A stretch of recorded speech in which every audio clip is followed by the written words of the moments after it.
Let's keep it going for Brother Manifest, please, for all the work he's been doing.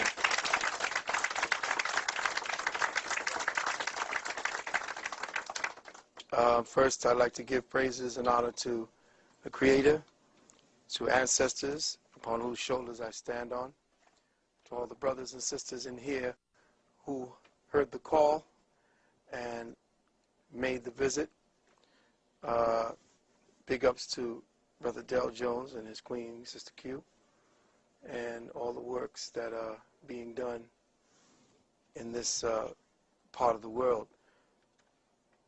Dovetailing from what the last brother was speaking about, it's right in synchronicity with the fact that I'm going to be speaking about the so-called theory, or at least an aspect of Darwinian nonsense. But I've used it to positively bring about a lesson about what has happened to us as a collective people. I am a collection of different first world peoples, from my Fulani basis to my Olmec Mayan roots, to my Spanish Moorish roots.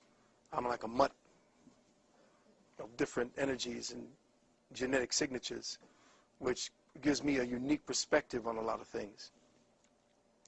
And I have had to battle my way through all of them. I can float through different areas of activity and not be as conspicuous. So it has allowed me, or afforded me, access to libraries and places that heretofore brothers and sisters who, if you look at my family, everybody looks African, and I'm sitting on the side here as part of the family, and it's like, okay, who are you? Well, I've always had an identity crisis because they couldn't tell where I was from, what I was. I just got everybody's genetics at once. But I had titled this lecture after a lecture that I wanted to expound upon, and I call it The Quintessence of African Spirituality and the Theological War on Evolutionary Consciousness. Now, I know it sounds wordy, but in the day that we live in, language has to be expanded. Language has to be stretched. The envelope around the perceptions that we have created for language has to be dismantled.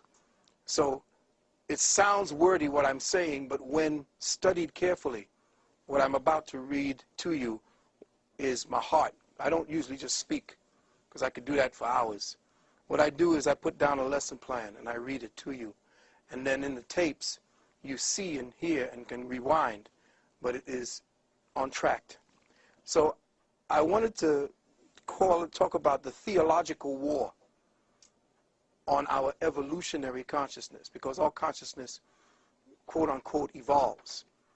All things ascend from one state to the next. If there's anything that's consistent, it's change. And the problem is we as a people have not been allowed to change in accordance with cosmic dictates. As the cosmic moves forward, as we move to different areas of our solar system, as we move to a different area of our galaxy, as we move into a whole new neighborhood in our own universe, we are still locked down in one formalized, protracted form of thinking. And we are not in step with the universe at all. And that has caused us our problem. So I want to start off by saying something that was written over the temple thresholds of our great Kemetic sanctuaries of learning.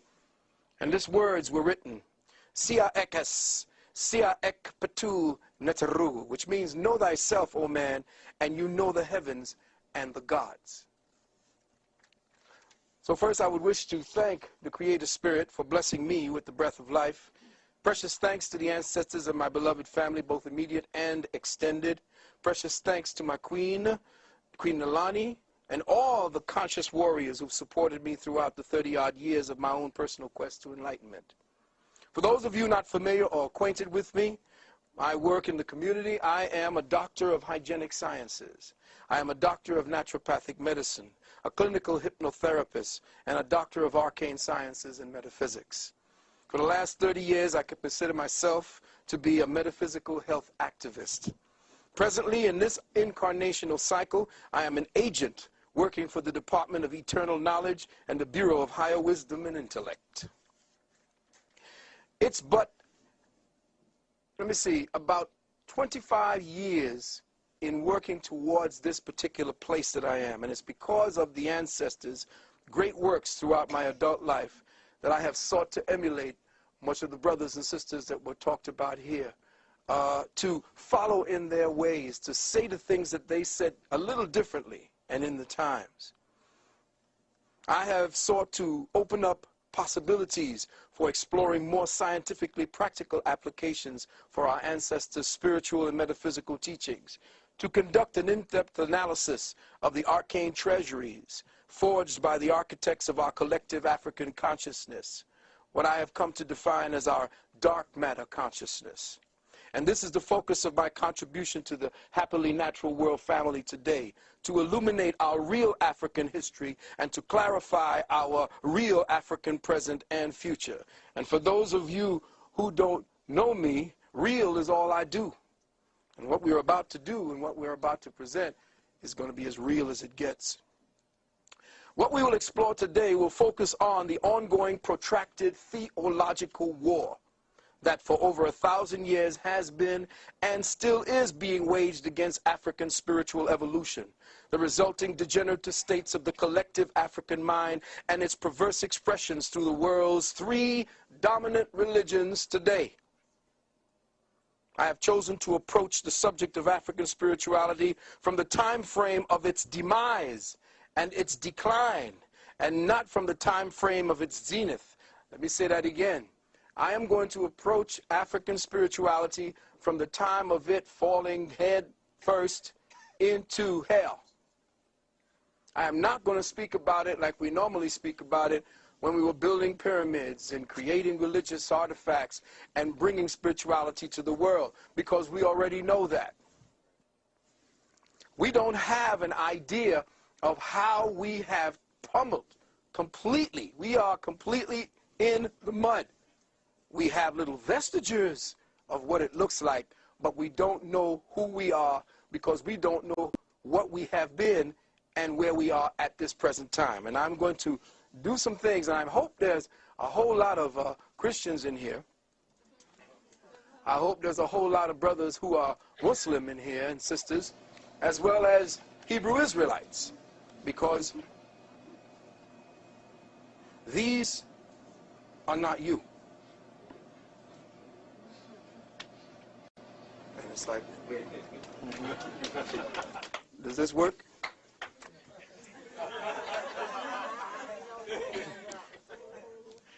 I thought the day would be better served and have a greater impact if the focus were placed on how African spirituality and all that entails was systematically dismantled as the world's primary conceptual construct of reality.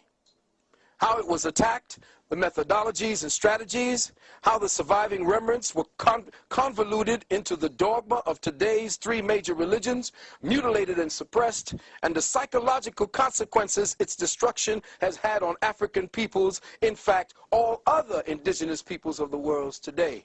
Beloved, for the sake of clarity, I'd like it to be known that I am speaking about African spirituality in a purely abstract context, the qualifying word African simply being used as a marker to define an instance in the flow of human evolutionary consciousness. I'm speaking of African spirituality as a globally recognized exercise of the higher perceptual faculties in humanity, even before the continent we now call Africa became known as Africa, Al-Kibulan, Abyssinia.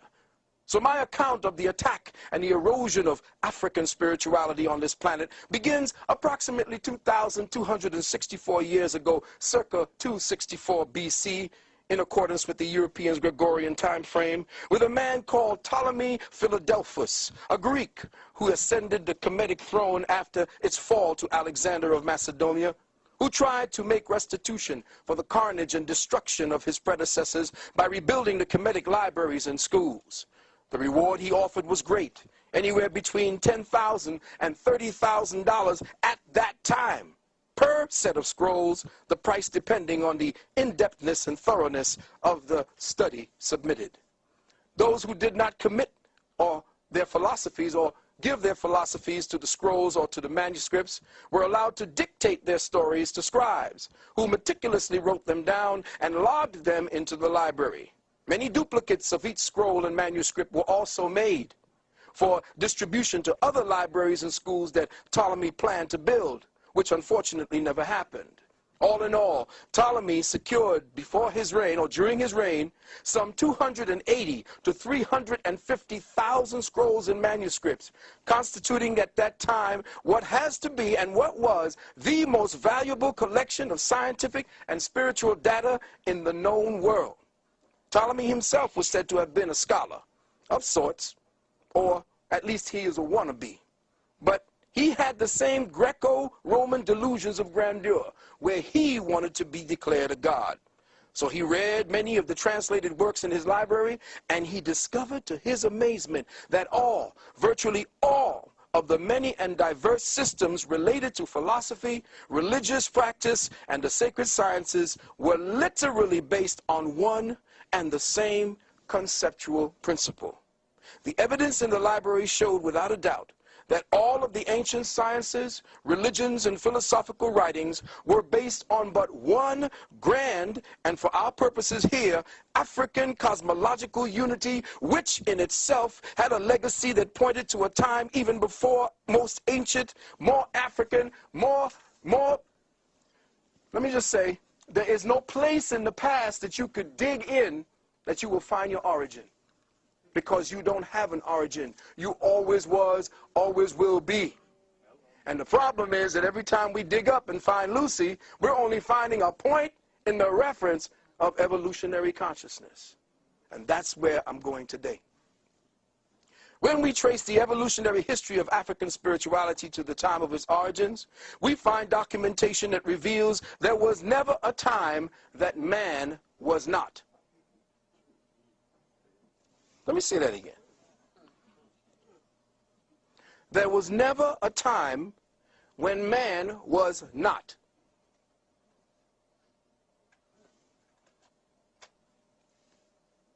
That long before there was an Africa, an Alkebulan, in a time when the continental masses of earth were once joined into one great land mass, called in several ancient texts Pangaea and Mu, ancient stone tablets, scrolls, and manuscripts hidden within the underground vaults of the Vatican and in the vaults of major European and Arab-controlled museums say that the earth was once inhabited but by one people, us, from one source, Sirius Mu, whose remnants can be found in the floors of the Atlantic Ocean, under the ice of the Antarctic and the North Pole, in the waters off Cuba, in the waters off the Gulf of Mexico, and in central China, as well as off the coasts of Japan. All of the above being remnants of a great global catastrophe, and that the survivors of this cataclysm were the indigenous peoples who today call themselves the Twi, the Bantu, the Yanomamo, the aboriginals of the so-called Americas, or Mexam, off of the Fiji Islands, Papua New Guinea, and the Australian continent. The libraries of Alexandria showed that all the ancient religious philosophies were based entirely on the astrosophic principles of the grand cosmic cycles of unity. That all so-called races and nations of the earth, from the original blue-black, purple-black, to the brown-black, and yes, even the green-black melanated peoples, worship cosmic deity under one grand harmonious system. And here's a note. Akhenaten was not the first to postulatize to the notion of oneness of the Creator. He simply resurrected an ancient concept older than Kemet itself. Ptolemy unknowingly gathered together this evidence of the one original system of cosmic unity into one of the greatest centralized repositories of religious, spiritual, scientific, and metaphysical information known at that time. All the evidence showed that this grand unity of spiritual, theological, science, and worship prevailed in principle throughout ancient earth. That is, until the 4th century AD. Beloved brothers and sisters, mark this time very carefully and pay the closest attention, because it was in this century that what we now refer to as African spirituality came under the most relentless, brutal, and debilitating attack. The war against the arcane sciences of our ancient Afro-Kemetic masters, or better yet, the war against evolutionary consciousness, began under the organized leadership of a man named Constantine the so-called Great. Constantine, the founder and first Pope Caesar of what became known as the Roman State Church of Christ and Christianity. Many historians claim that the first popes of Catholicism were black, and rightly so. But these men were royal appointees, rewarded for their part in making Constantine Caesar, like Pope Sylvester, who at that time was nothing more than a bishop of the Christosites in Rome.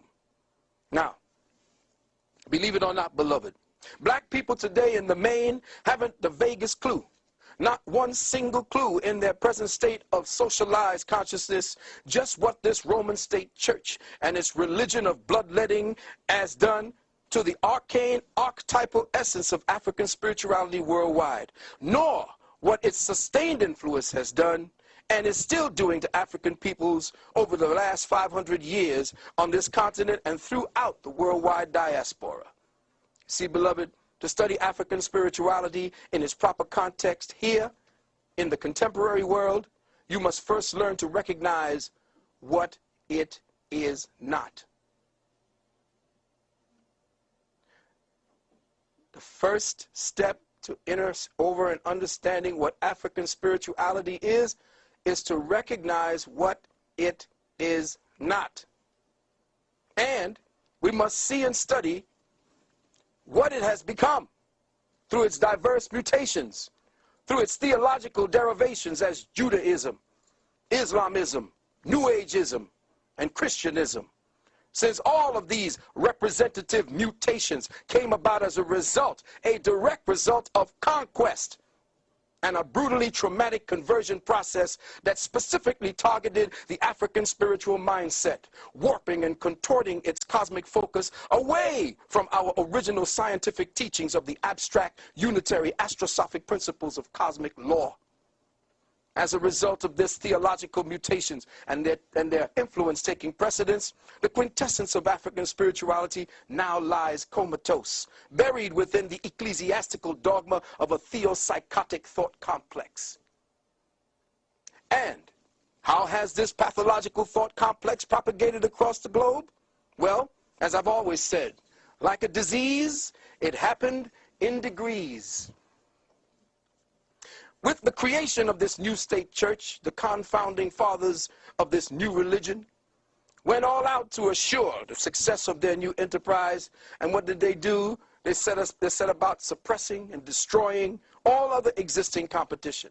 And so off to Alexandria they went, where they skillfully interpolated what they wanted from the treasuries of that library. And what did they do? They copied the scrolls of Hessus from the Druids. They copied the story of Krishna from the Dravidian manuscript. Gerald Massey found hundreds of similarities between Jesus and Krishna. They copied the story of Orpheus from the Etruscans, the story of Mithras from the Persians, who we call Chris. They copied the story of Bel Minor from the Chaldeans. They copied the story of Iao, from the ancient EU people, from which the northern Caucasoid race called the Khazars plagiarized and renamed themselves Jews when their king converted in the 7th century.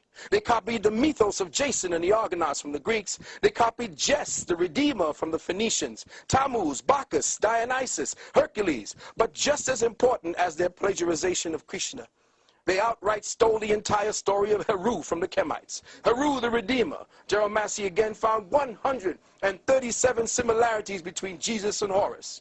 Each and every one of the above characters and more, from different ages and time periods, all were known as the Christ or the Christ or the Anointed One. With the creation of this new state church, they also copied the story of Hercules, which was Set. When Set and Horus came together, Horus rose and set in the west.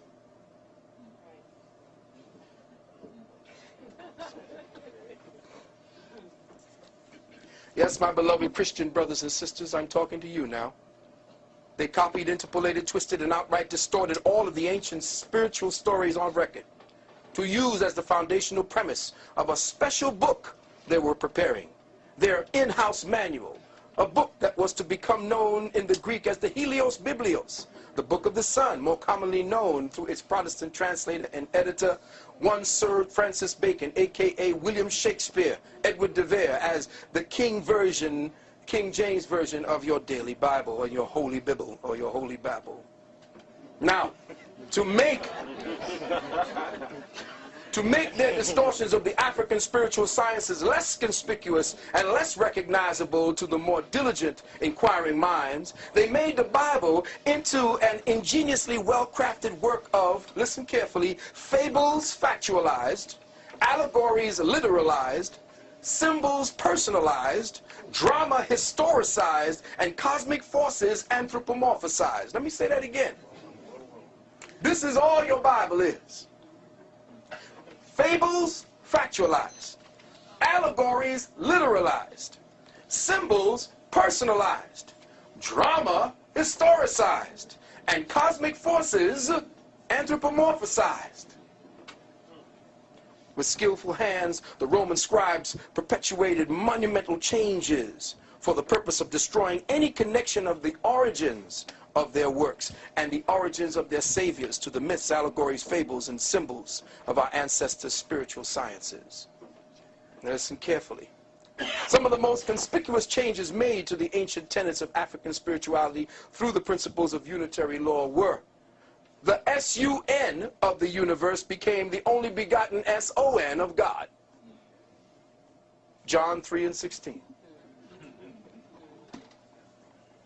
The 12 celestial gates, or metaphysically speaking, the cosmic grid of Earth's third density space-time consciousness zone, called the 12 signs of the zodiac, became the 12 apostles of their gospel Jesus. Don't hurt nobody. 3.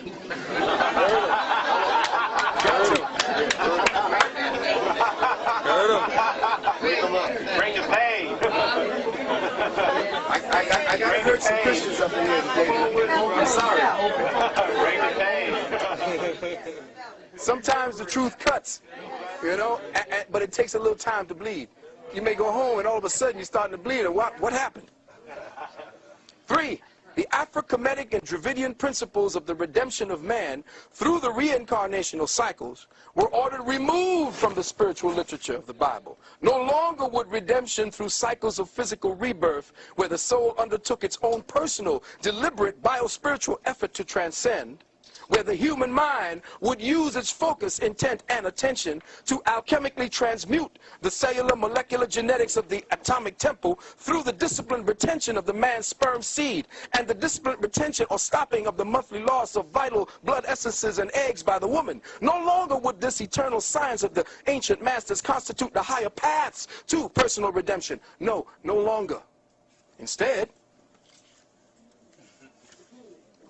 redemption, according to the Roman state church, became a vicarious and literal blood sacrifice, a blood-bathing, blood-drinking, blood-washing process where any criminal, be he murderer, child molester, lawyer, or political despot, could be cleansed of all their evil and sin and achieve unilateral forgiveness and absolution. The one condition for this ticket to paradise being that they only have to be washed in the blood, accept and believe in a personal Savior who was brutally murdered and then physically resurrected to save all our asses.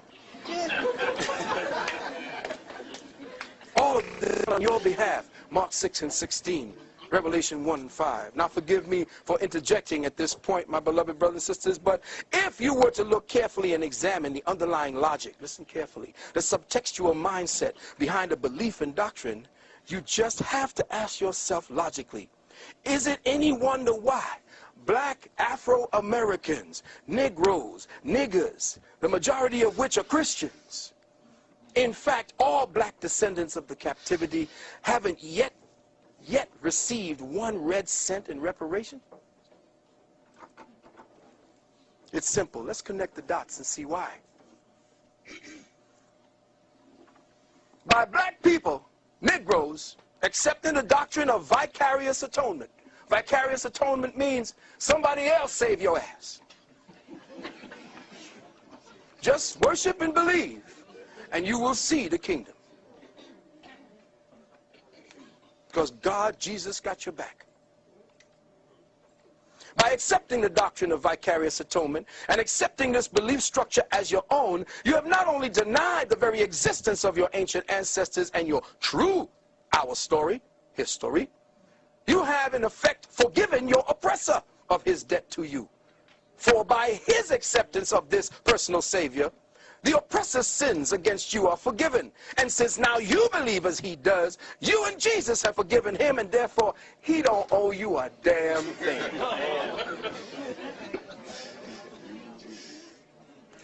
Now, I want you to check the science. Jesus done forgiven the white boy. You being a Christian, you forgave his ass. And now you're going to ask him, look, I forgave you, but look, you know. He said, no, you're going to get your reward afterward.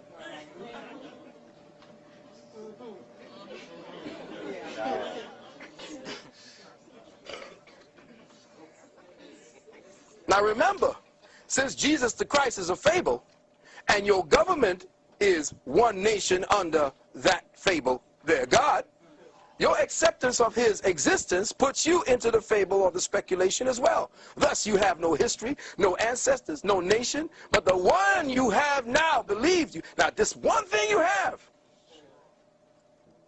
the one you now have, the one he gave to you through your acceptance of the fable Lord Jesus Christ. Once you say, I am washed in the blood, that's the blood of your ancestors. This is what the metaphysical underground calls being caught up in the matrix. You see, indigenous melanated people do not see that the European has structured his present paradigm after the Shatar law of the impostor Jew. This government is a quasi-theocracy where your belief in the system makes it real. At its core, the government is a fable, a fiction. It is a direct reflection of the Roman state church fable.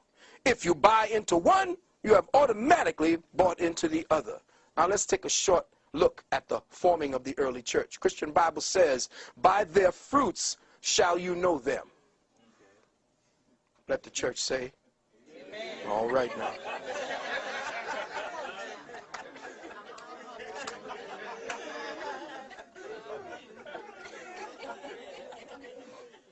All forms of Christianity practiced around the world stem from but one root. Let me say that again.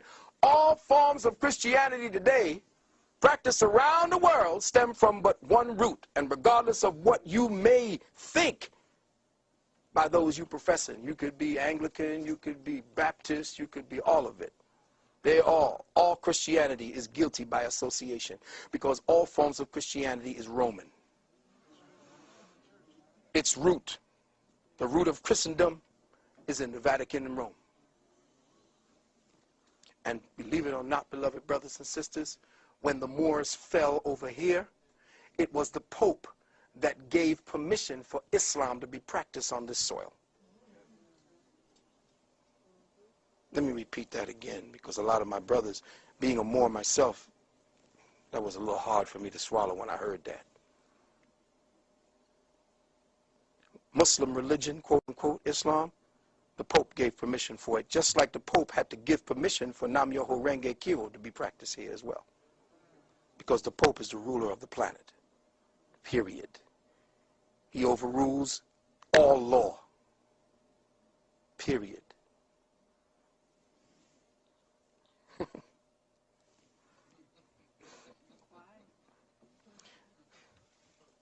Read the history of the Roman state church from its beginning, and you will have the most profound understanding of the entire world's affairs today. You need to see a movie called Kingdom of Heaven. Incredible movie. And that's how it's been going, back and forth. Two factions of two bastard, aborted fetuses of ancient Kemetic law fighting back and forth for one another, saying that they got the true God. Killing one another. So now let's examine some of the evidence given by those who lived around the time of Christianity's beginning in Europe. Let's go back to the scrolls and see what the people who were there at that time had to say about the origins of Christianity. Remember, beloved, all persecution by the Church of Rome written on the pages of ecclesiastical history began with Constantine and extends to the present day. In fact, the Christian emperor was the first to forbid free thought. And Christian priests were the first. Christian priests were the first. Let me say again, Christian priests were the first to burn books.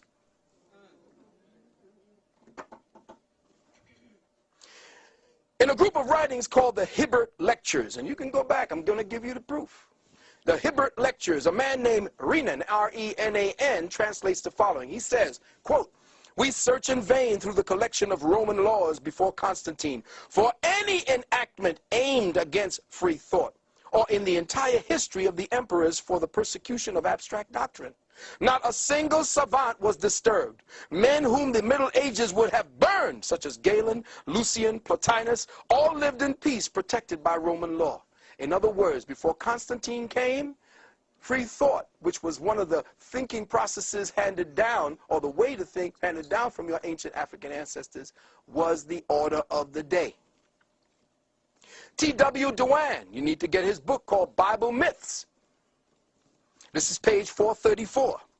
Quote, "It was a common practice," listen Christians, "it was a common practice among the early Christian fathers and saints to lie and deceive if their lies and deceit helped the cause of their church," end quote.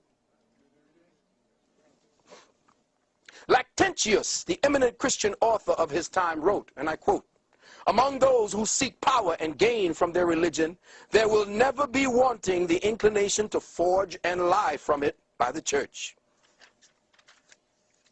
From Count Volney, Ruin of Empire, Dr. John Henry Clark talked about that book. Page 177.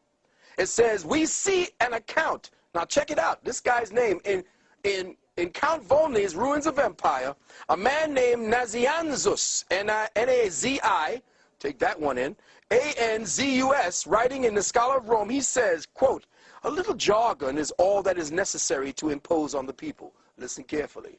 A little jargon is all that is necessary to impose on the people. The less they comprehend, the more they admire. Let me say that again. The less they comprehend, 50 Cent, the more they admire.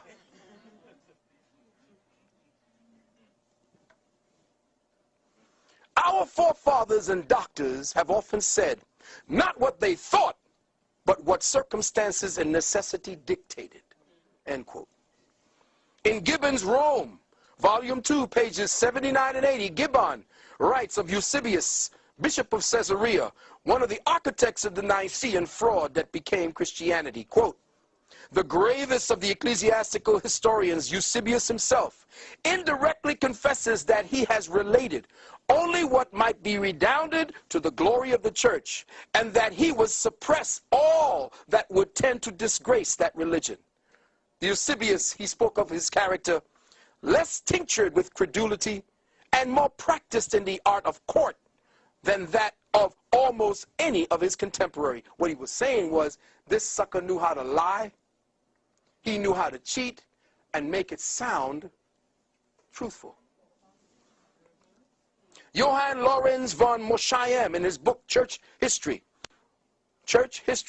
Johann Lorenz von Moschayem, in his book Church History, volume 1, page 198, said, quote, "It was held by the church that it was not only lawful, but praiseworthy to deceive, and even to use the expedient of a lie in order to advance the cause of truth and piety."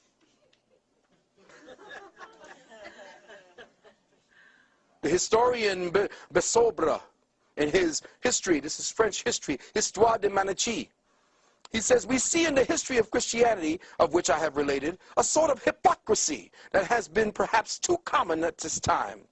That churchmen, listen, not only do not say what they think, but do say the direct opposite of what they think. Philosophers in their cabinets, out of them they are content with fables. though they know well they are fables. Nay, even more, they deliver honest men to the executioner for having uttered what they themselves know to be the truth.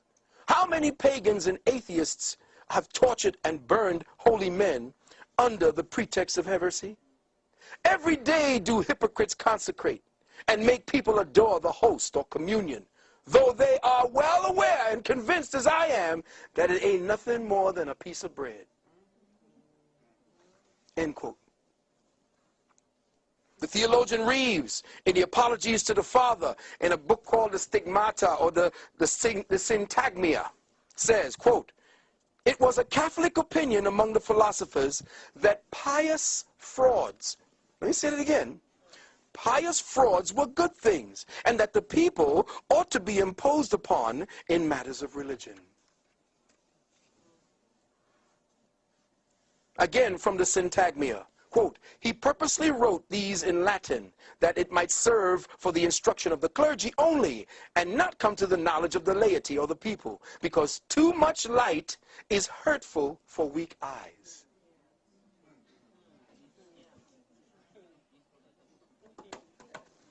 T.W. Duane, again, there can be no doubt, listen carefully, from the evidence found, that had the objections of Porphyry, Heraclius, Celsus, and other opponents of the Christian faith been permitted to come down to us, the plagiarism of the Christian scriptures from previously existing pagan documents is the specific charge they would have resented or presented by us, or to us. These works were ordered burned by the Christian emperors. And now, beloved, in the final stages of my contribution to this theme, I would like to offer the following. And I'm a little reticent about having to use the following example as a qualifier for what I have presented, but in this case, necessity overrules prudence.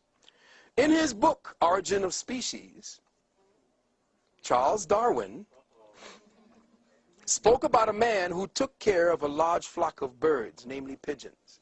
Now listen carefully. I want you to listen very carefully. I want you to just put aside, well, you can't help that, because if you're really listening to me, you're not thinking. You know that? Do you know how you can stop your thinking? By learning.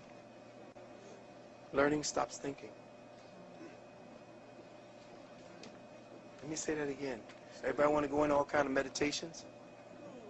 You don't need to go into Om and all that old nonsense. Just start learning. Because right now you ain't thinking. Think about that.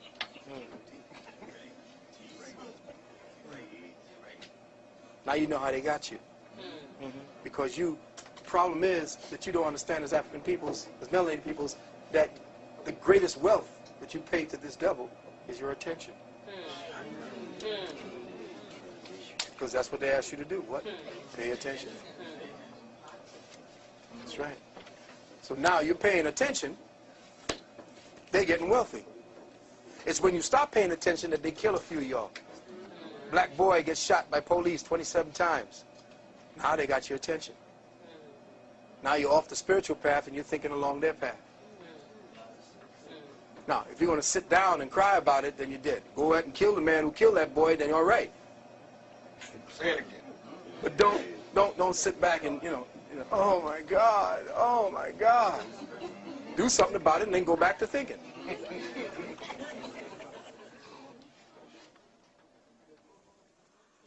In his book, Origin of Species, listen carefully now, Charles Darwin spoke about a man who took care of a large flock of birds. They were pigeons. These pigeons were distinguishable by what appeared to be an infinite variety of ornamental designs. They were all types, every shade of subtle blues, subtle greens, blacks, and grays. All were adorned with a wide variety of marks that elegantly characterized their individuality. Now this bird handler gathered up his colorful variety of pigeons and took them out to a deserted island, way far from his home, and released them into the wilds, where these birds settled in and began to establish a colony. After 10 years or so, the bird handler returned to the island, and to his surprise, he finds that something amazing has taken place. The blacks, the browns, the grays, the iridescent greens, the iridescent blues, the stripes, the spotted, the ringed, the striated feathers, varieties, and beautiful, beautiful ornamentations of birds he released into the wilds had all but disappeared. All of their children had metamorphosized into this slate, dark blue generational type, each of them with a monotonous black ring that repeated itself on every one of their wings. All of the beauty of variety of iridescent colors, patterns, and designs in their feathers and characteristics completely disappeared. Now, in staying consistent with this theme, Darwin also made mention of the characteristics of the cultured rose and the cultivated strawberry. How, when left unattended, they shrank back and degenerated and reverted back to an appealing shrub and vines and weeds. This devolutionary process he called the principle of reversion to type. Now, beloved, let's touch upon that theme. These examples may be construed in many ways, but for our purposes, there can be only one interpretation. The feather characteristics of the nurtured, cultivated, cultural birds are symbolic of the culture-centric expressions of African spirituality that were perfected within the confines of a self-actualized, self-cultivated, self-contained, self-enriching, self-evolving, self-correcting, self-healing, self-perpetuating, self-preserving, self-regulating, self-supporting, self-sufficient, self-sustaining paradigm dynamic of consciousness, where the vast variety of feathers for Ma'at represented the vast variety of creative achievements attained by African civilizations, as with other indigenous peoples around the globe. Here we use the markings and colors of the birds as the symmetric equivalent symbolic of the expressions of African spirituality. The blacks were spiritual sciences, the yoga, the meditation, the mathematics, the mystery system. The browns were the agriculture, the botany. The grays were the sculpture and the art. The iridescent blues and greens was the alchemy, the metallurgy, the medicine. The stripes was the architecture, geology. The spotted was the astronomy, the astrology, the psychology. The striated was the art of war. All representative of a highly advanced, sophisticated, self-evolving spiritual civilization. Then it came to pass that these diverse Africans and their individually unique expressions of spirituality began to experience a series of sustained, brutal attacks for over the next several hundred years. This ongoing strategy or tragedy eventually caused them to become traumatized captives. They were rounded up, displaced, and taken to hostile foreign environments where their self-evolving mechanisms of cosmic consciousness, their African spirituality, were systematically and savagely brought to a screeching halt. What once constituted an internal dynamic of self-evolved energy that was used by the African mind for the development of higher awareness became a pathological fight or flight survival response to hostile environments. Within us as captives, the higher African spiritual mindset began to atrophy, began to degenerate for a lack of a sustained attention, utilization, and focus. Diasporic Africans, unbeknownst to the majority of us, began to devolve spiritually over the subsequent 20 to 25 generations. We began to revert back to a type, that is, a type of African never before witnessed or experienced by ourselves. A new type of African was created, a religious African. We began to psychologically metamorphosize in the hostile atmosphere of a Willie Lynch environment, which caused us to revert, or should I say convert. Let me say that again. Y'all didn't hear that. Africans didn't revert. We converted to a pathological, artificial, cultivated phenotype made in the image and likeness of our external slave master, who rewired us to self-perpetuate, anti-spiritual, non-critical, non-logical behaviorisms. Beloved brothers and sisters, over subsequent generations, our pathogenic conditioning began to bear fruit. That under the psychological and genetic pruning tools of Willie Lynch, we became spiritually stultified, robbed of our archetypal memory banks, robbed of our genetic reflex to the creator spirit within us. like the careful cultivation of the Japanese bonsai tree. African and indigenous peoples were spiritually, genetically, and creatively pruned for generations, so that our very soul's ancient association and connection to the triple black cosmic mother would systematically and continuously be diminished. Mighty oaks, redwoods, and baobabs reduced to the size of shrubs, thistles, and weeds. Anybody know what the Japanese bonsai tree is? You can turn an oak this size. All you got to do is just keep pruning it. And that's who we are. Well-pruned bonsais. And to seal the bargain, to shut the door forever, the slave master pruner taught and conditioned the traumatized African mind to supplant his natural, abstract, metaphysically reflexive, inquiring mind with that of the non-critical, non-questioning, non-analytical functionism of the religiously indoctrinated mind. With reference to the examples given above about the rose, the strawberry, and the birds, African spiritual scientists were actually and acutely aware of this fact called the principle of reversion to type. They considered it in every real work that they have ever done. They always knew that man would revert back to type if he did not keep his culture.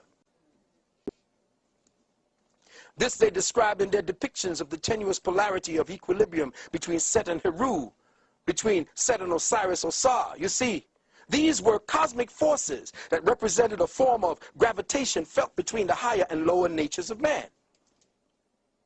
Heru, Set, all of these were not people. Just like no man, no woman, no nothing ever existed in the Bible or in the Quran. Oh, man. Tell a Christian he didn't have a history. Tell a Muslim that nothing like that ever existed. Tell a Jew that none of these patriarchs that they're talking about and gods and forces that never existed.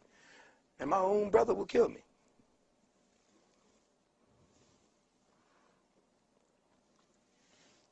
Our ancestors saw this tendency towards chaos, atrophy, disequilibrium, and degeneration as a deeply rooted active principle that they had to resist because an overindulgence in their lower natures kept them trapped within continuous cycles of regeneration and reincarnation.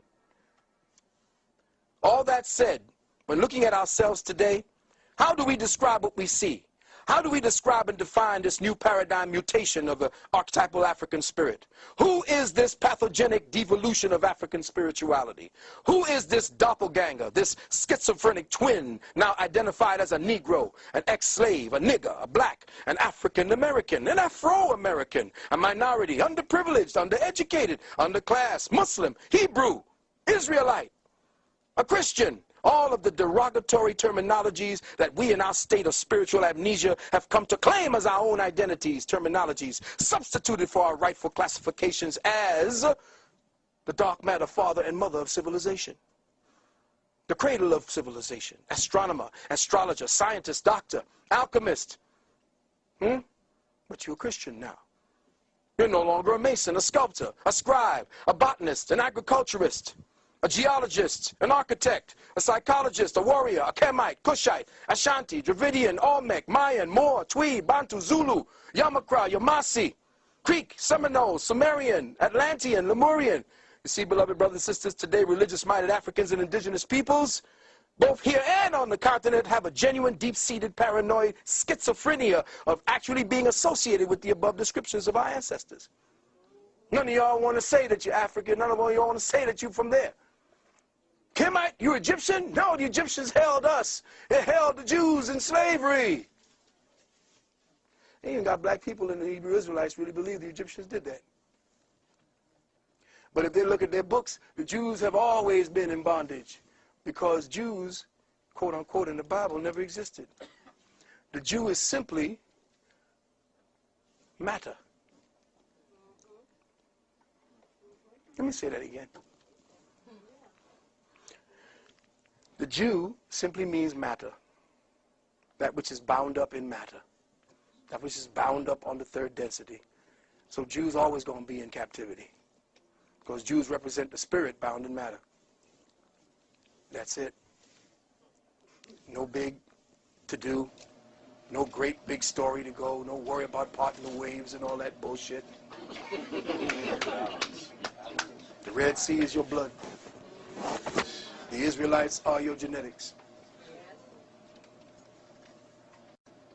Most religious-minded black people have developed disassociative mentalities and get rabidly indignant if you dare to say that they are Africans 500 years removed. Negroes like Stanley Crouch, who know for an unequivocal fact that they are Americans. Always were and always have been. But this dissociative mindset is the result of the genetically implanted trauma-based hypnotic suggestions forced into our recently shocked and injured psyches by the doctrine of Willie Lynchism. Hypnotic suggestions that mold the religious mind conditions you to see this type of dissociative mentality as normal. When I say that I am African or I am indigenous, if I am this, that is somehow insanity. Africans who worship or at least recognize their ancestors in current Africa are said to be covenanted with demons.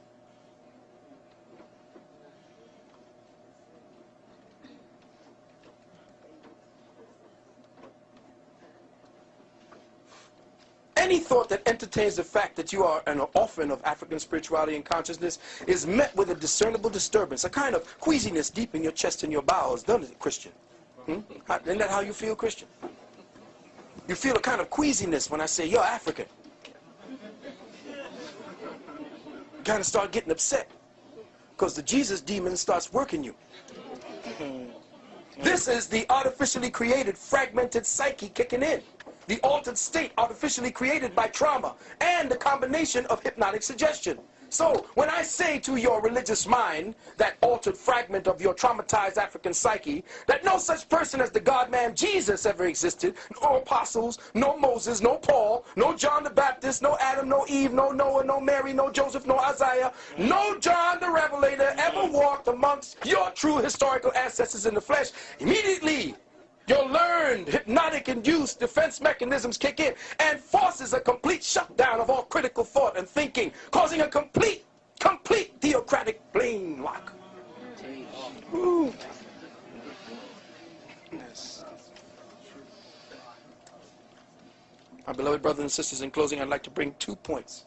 One, African peoples, in fact, all indigenous peoples, were once guided by a cosmic spirituality cultivated from an external relationship with Nature Mother and an internal relationship with Father Spirit. We mined and cultivated from within ourselves the most beautiful, wondrous, and exquisite treasures from the realms of dark matter consciousness that still stand as eternal testaments, unmatched on the soils of North America and South America, Africa, China, Europe, in the depths of the Atlantic and the Pacific, under the ice caps of Antarctica and the North Pole, and yes, even in the semi-desolate plains of the planet Mars, and on to the moons of Europa and Titan. These monuments, carvings, and papyri persist as eternal declarations of the quintessential creative African spirit. But brothers and sisters, what in the Creator's name have you erected since? What have we created? What testament to cosmic intelligence and our spirituality have we recently etched in stone or ascribed unto papyrus? What last names have we turned? When last have we turned lead into gold? Or communicated with our ancestors, nay, with our progenitors on Sirius and Orion? Now that we have reverted, or rather have been converted to a type. Now that we all got religion. Brothers and sisters, language, as the brother said, is the rudimentary instrument or system for encoding the perceptual measurements of time, space, and dimension. This is precisely why our ancestors were so meticulous in their use of expressions of the letters and words and language. This was especially true of the Dogon people.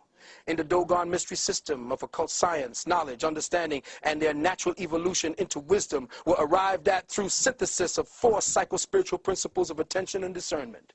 These 4 psycho-spiritual principles were called the Giri-so, the Beni-so, the Bolo-so, and the So-dai. The Giri-so was the front word, the Beni-so was the side word, the Bolo-so was the back word, and the So-dai was the clear word.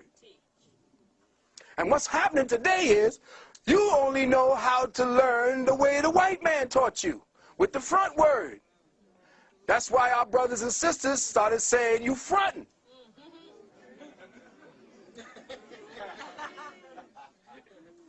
Because your people used to say, listen to what they said, see the front word, and then look at it from the side, and then look at it from the back, and say, you full of shit. Because all of what you have said don't jive. It ain't 360. That's why they took your tongue, like the brother said. Because it was not the clear word. After the three sides were seen, then it was clarity. And there is no clarity in this language. That's why I have to use all kinds of weird, different kinds of interpolated, patched together words to get you to enter and understand what it is I'm talking about. Who is this crazy motherfucker talking this nonsense? If you go back on the tape and listen to the tape, it's like, what the hell did he say again? Rewind that. These four vibrations or variations in the operative use of focus, attention, and understanding constitute the most precise and complete use of the cognitive powers of the brain for the comprehending of the true meaning of a given or expressed reality. It is processing reality in 3 dimensions. No word, letter, or gesture is taken for granted or simply at its face value, because observing a phenomenon from the front, side, and back allows the brain cognitive instruments to geometrically triangulate the essence of the subject. And you think in geometric terms.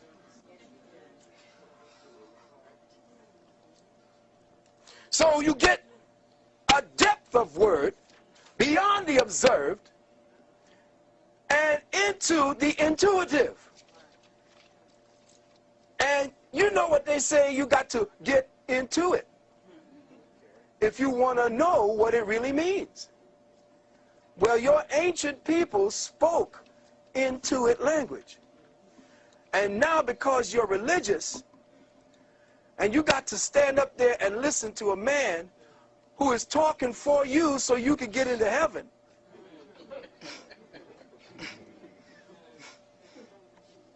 Now that's some deep shit. You gotta think about that. That's right.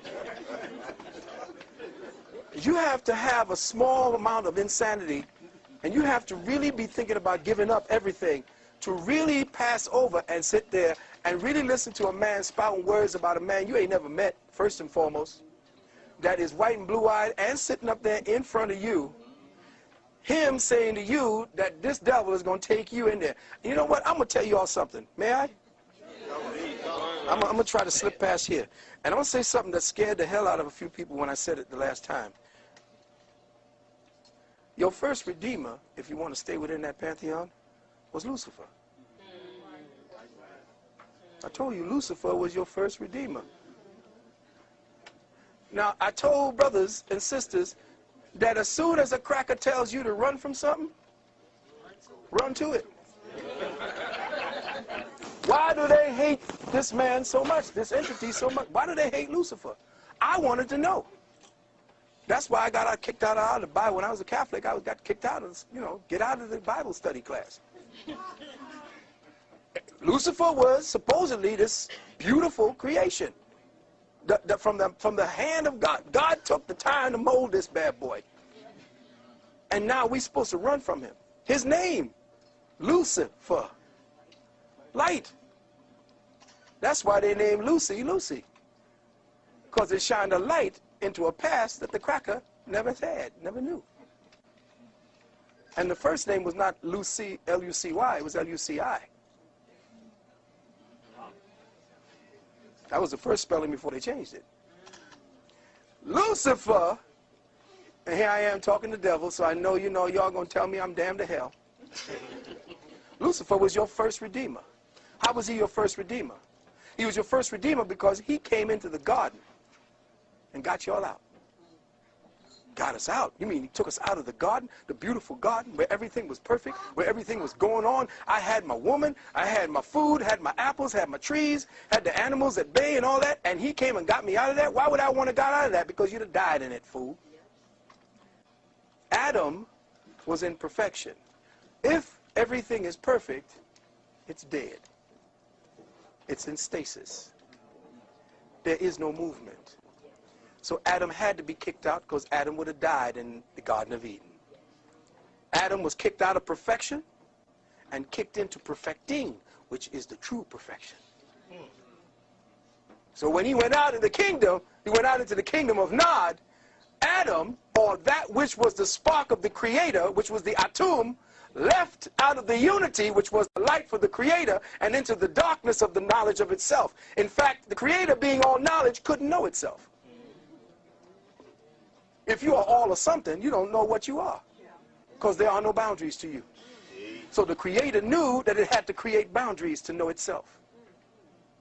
And in so doing, it created a sphere, a unitary self, one element called the hydrogen atom. There is no other element but that. You are nothing more than variations on a hydrogen theme. And that's who you are. The hydrogen was Eve, Adam, and the garden. So out of that, Lucifer comes in. And who does Lucifer come in as? A snake. The serpent is what? The symbol of what? Fecundity, fertilization, life, electricity. Because sitting in the garden being perfect, perfect.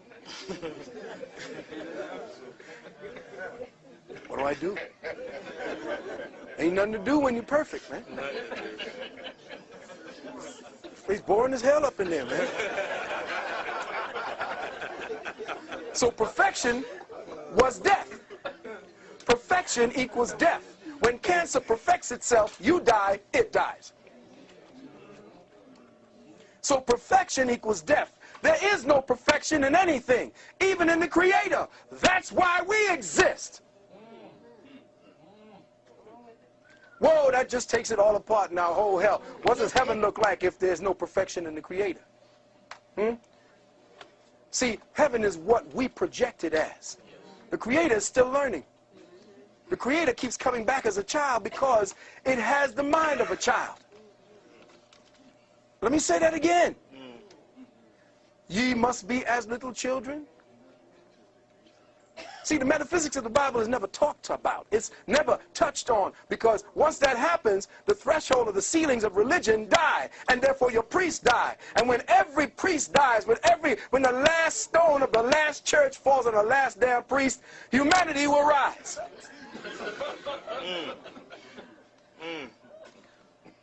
So until we understand that perfection equals death, and that we as African peoples fell to this plane in order to perfect God.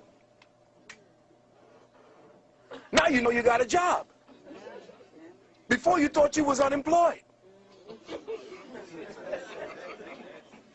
But you got a job. J-O-B, Job. Job is one of the most powerful books in the Bible. Why? Because it talks about the air sign. The air sign is Job. See, the Bible is broken down into 4 different elements: fire, air, water, and earth. And you could tell which one of the scribes were living in which age by what he called God.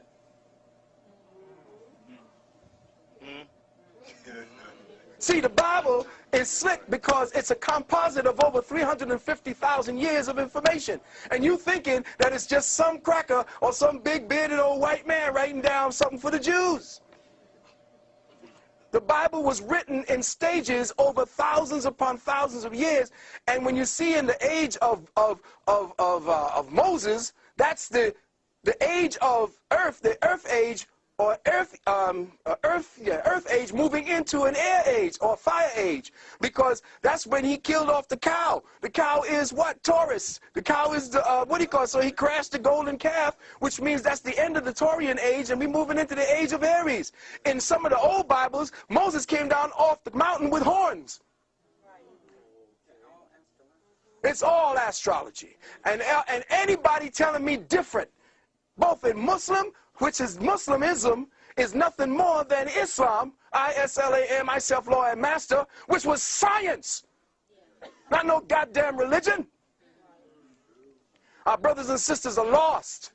Religion, the minds is gone because that's a cancer. Religion was the Willie Lynch cancer seeded into your genetics. And until you close that book and we have a big bonfire burning Bibles, burning Qurans, burning Torahs, we got to get our people out of the religious mind, or else if we keep them in religious minds, the cracker going to run it from the Vatican. And let me tell you something about this war going on overseas. The problem that you didn't understand, you see, you're not looking at it from outside the box. This is not a war between governments. This is a war orchestrated by the clerics of the planet. Let me say this again. This is a war orchestrated by the high priesthoods of the planet. And I'm going to prove one time to you how that is. Back in 1996 or 96, the Vatican held a summit meeting of all the heads of all the religions on the planet in the United Nations. And they said that humanity is lost. Why is humanity lost? Because we don't have them anymore.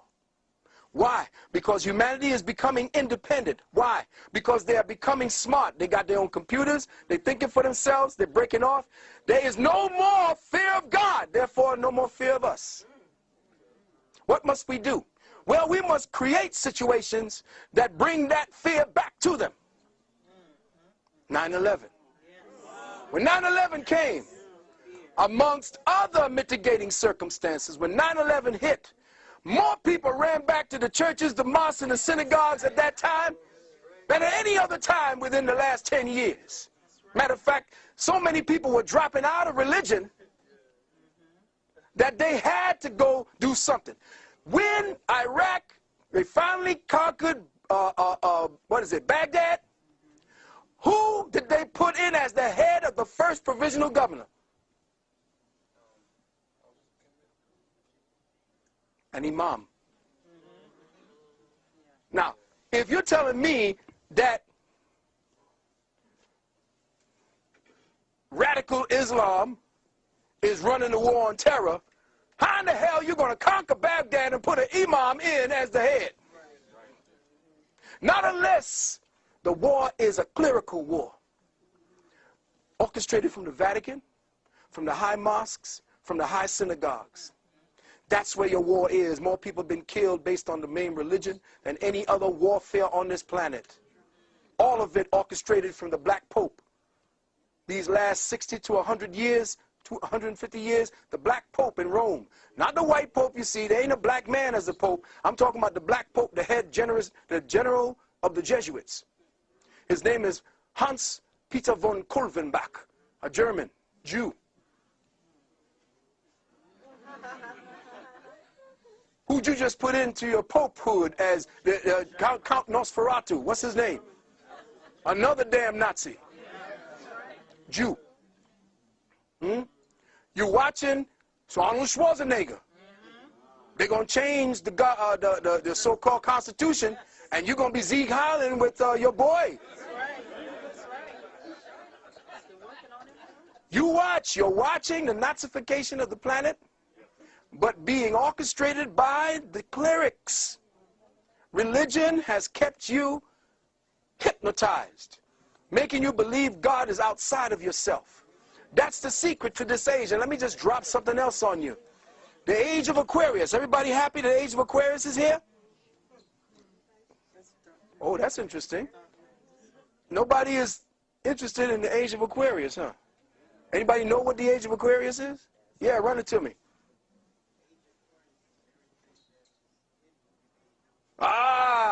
Anything that's hidden will be known. That sounds very nice. But the age of Aquarius in the first stages is the age of faggotism. Oh, y'all didn't know that, did you? Oh, you see, y'all thinking, oh, this is the dawning of the end. Everybody wants the age of Aquarius to come down, not understanding or understanding what it is. The story of the age of Aquarius goes like this. There used to be a young boy in the fields of Greece. Listen carefully. Oh, really? I know you don't like where it's going, but it got to go there. A young boy of 15, 14 years of age, tending his father's goats. His father was a Trojan warrior, a general. The goats. Listen to me. Zeus, the almighty God from Olympus, looks down upon this boy and sees that he is fair. Goes down and snatches this boy. His name is Ganymede. Snatches the boy Ganymede and takes him and rapes him continuously. You are fair. I love your behind. Give me your behind. Give me your mind. Give me your behind. So he says, oh, you've been so good to me. You've been so good to my members. I'm going to pass you amongst the other gods. So he passed him amongst the other gods. And they took him and raped him and made sure he was theirs. This young boy named Ganymede. Now, for his reward, he was given a cup. He became the official cupbearer of the god.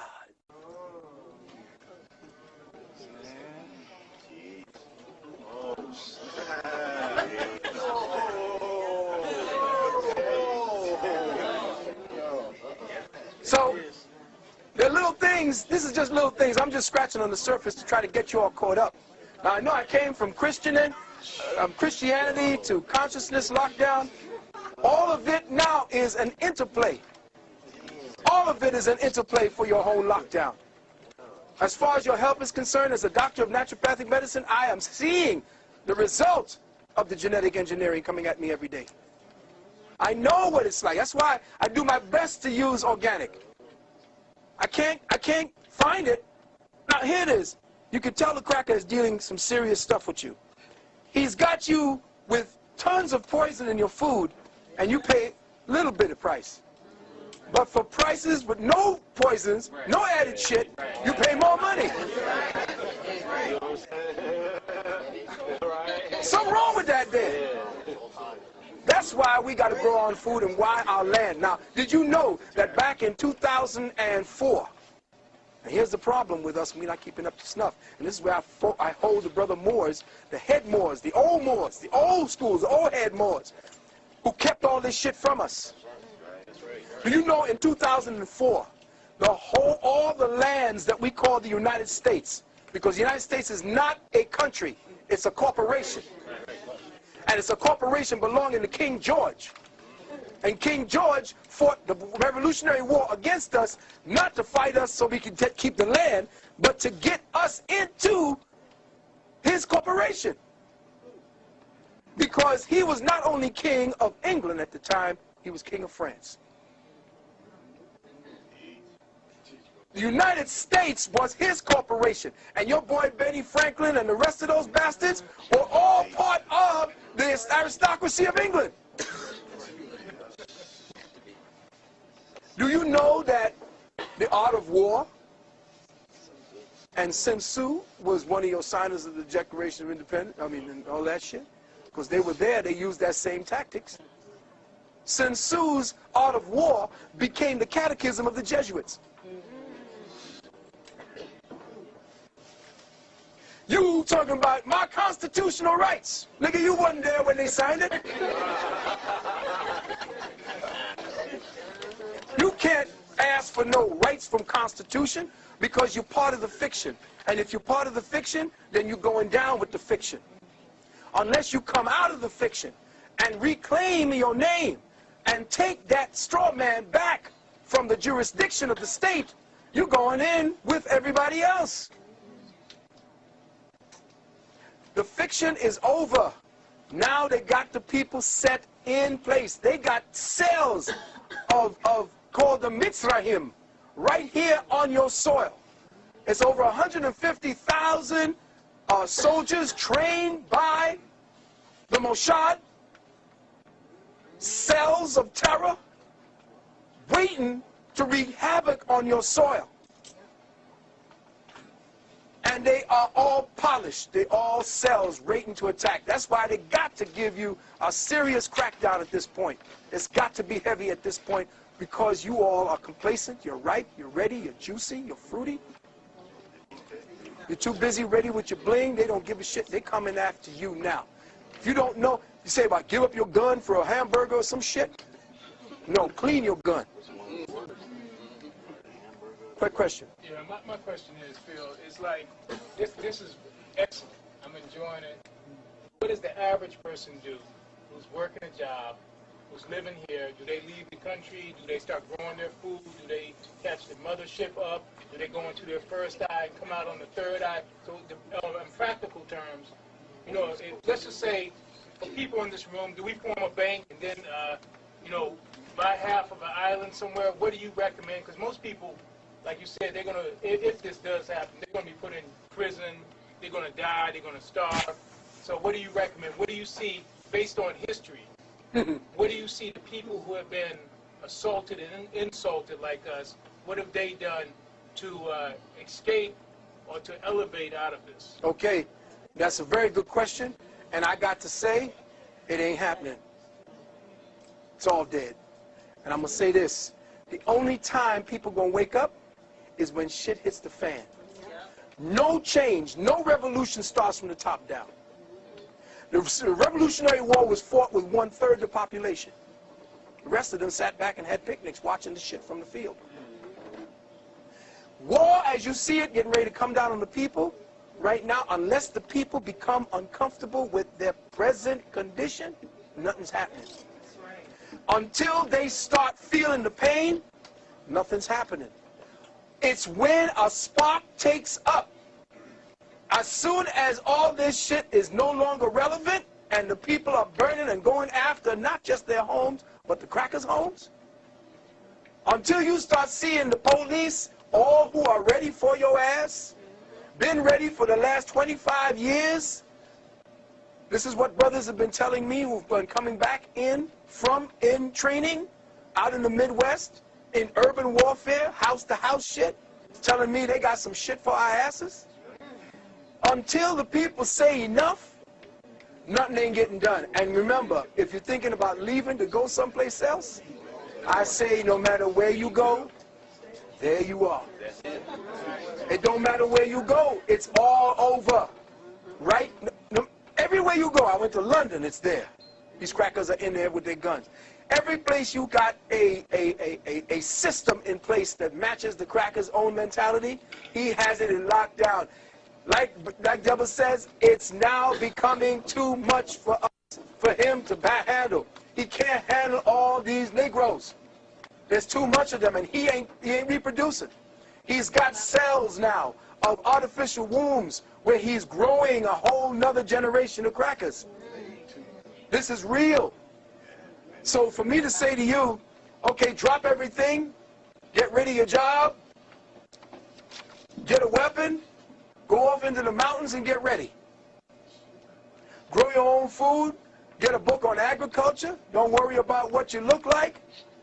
Start thinking about 5 foot ahead.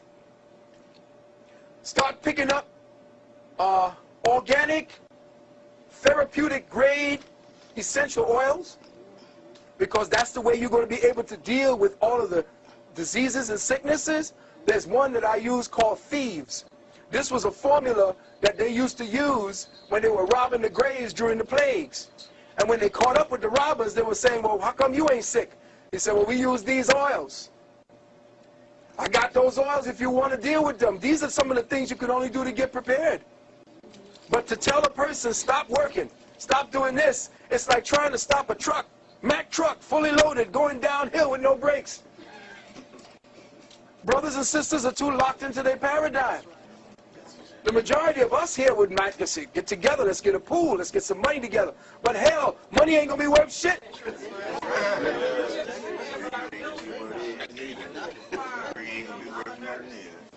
See, you more worthy, but you are more valuable than a doctor. Do you know that? A nurse, yeah, well, they found out that during the nuclear holocaust, Who would be the most noteworthy people that you would want to keep around? Consensus said doctors were doctors is useless. The only people really of worth were nurses, because they know how to take care of people. The doctors just prescribe shit. They analyze and they what do you call that again? They diagnose? No, before that. Diagnose and then they drug you. Nothing to do with healing. Somebody has something to say over here in the back. Question back there? It was you? No, it was in the back, yeah. So, like we discussing now, like Brother Henry said, we shouldn't be trying to improve the quality of life because it's all screwed up. It's all screwed up. So we should be doing, people in here should be doing rituals to end it. Well, the idea is, You know the what I'm rituals, saying? see, rituals is cool if you want to stay one place and get the place locked down. And a ritual would be to build a fence. That's ritual.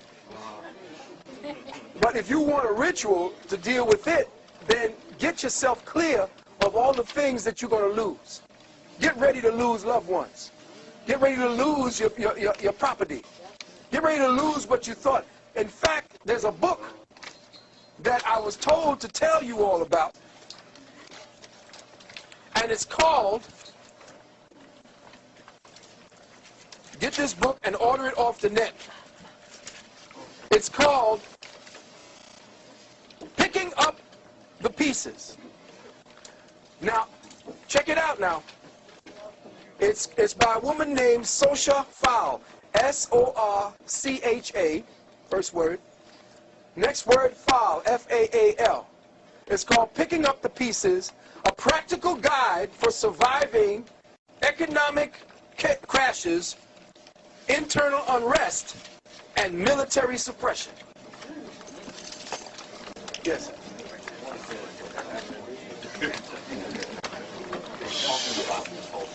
Yeah. One of the things that is critical is not to get all bent out of shape about what's getting ready to happen. Because if it doesn't, people are going downhill. Yeah. It's got to happen just like you said, to come out of the Garden of Eden. Black people, the way they're going right now, they're going to basically, it's not going to be good. They got to be woken up some kind of way, and no other way is going to work. It's can't. But the thing that they're also saying is that, well, nothing can be lost. Because all knowledge is stored on the other side. Of course it is. Your Akashic records. As long as we maintain the ability to communicate with the other side, that, in my opinion, is the most important thing. Because no matter what happens, how bad things get, you can always go back. You can always do real technical and reconstruct. Exactly. But again, we have to keep the records intact. The reason why they are giving us the food they're giving us is to delete the Sankofa records. Remember, every time you eat, you teach your DNA. And the more you eat foods without seeds, see, if a thing ain't got a seed, it ain't got a nature. It ain't got a lineage. It may be anything. Frankenfood. Yeah. So what you're looking at is the way to destroy and delete the ability to recoup that knowledge. And that's in the food that you're eating. Here's the other thing. Next 3 months, economic chaos predicted. Currency devaluation. Overpricing on real estate. No one outside the country accepting U.S. currency. Now listen to this. You go up to a website called whatdoesitmean.com. Whatdoesitmean.com. This book called Picking Up the Pieces is a book where the author went around to all the different countries where dictators were and talked to the people who survived the dictatorship. And the people told them all the things they did. How to bribe guards is in there, and government officials. How to kill and distance yourself from the feelings. What to do, where to go, how to grow your food. Where to go, how to set up enclaves of protection for one another. It's all in that book. And it happened where she went to Poland, Nazi Germany, people who survived there, Russia, parts of Cuba, where else? Over here in the United States. But all the people that had all the records of being under the very same regime you're about to come under. They wrote this book, and she said, hurry up and get it, because she don't know how long they're going to keep it on the line. So when we leave here today, based upon what we have now structured and found out, I'm giving you what I can to the brother who's sitting. I'm giving you what I can, a wake-up call. How we as ingenious Africans have always found out a way around things is that we first had to know what we were dealing with. Once we knew, then the ancestors who are there to always give us a way through. Always start beaming through. Yesterday the ancestors were there because the drums, I'm trying to write and get ready for today, and the pencil was there. I couldn't put it on the paper. I just had to stop and say, okay, take me. Do it. That's what we need. And like what brother was saying about the ritual, yes, but the ritual has to be proactive. It can't be just you sitting there lighting candles, burning, calling a couple of names. You got to seriously be dancing. You got to feel it. If you're making love, don't just be... Where the kids at? What you're doing is that you are using the sexual force, which is the force of the universe, the creative force, through the female. See, the female is the ground. She is the soil. And when you're making love to her brothers, sometimes you just blank out. And you go someplace else. And she's just a soft, nice feeling body, and you just in your own mind. That shit gotta stop. Sister, the two of you all got to sit down and face one another. You're all in love with one another, and you're really about that, because making love is about you making tomorrow, making real. The mind of the woman is a soil. Her mind is a computer mind. All right? It's a personal mind. Now, let me give you the science and the metaphysics. The female is me. The male is I. Let me say that again. The female is the personal me. The male is the impersonal I. That's why we don't really care what you be saying sometimes.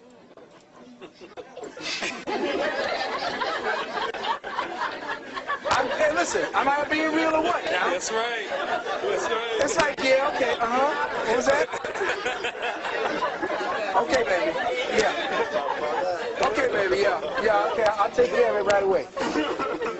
The reason for that is if we are personal with you, we can't pay attention to the dangers outside.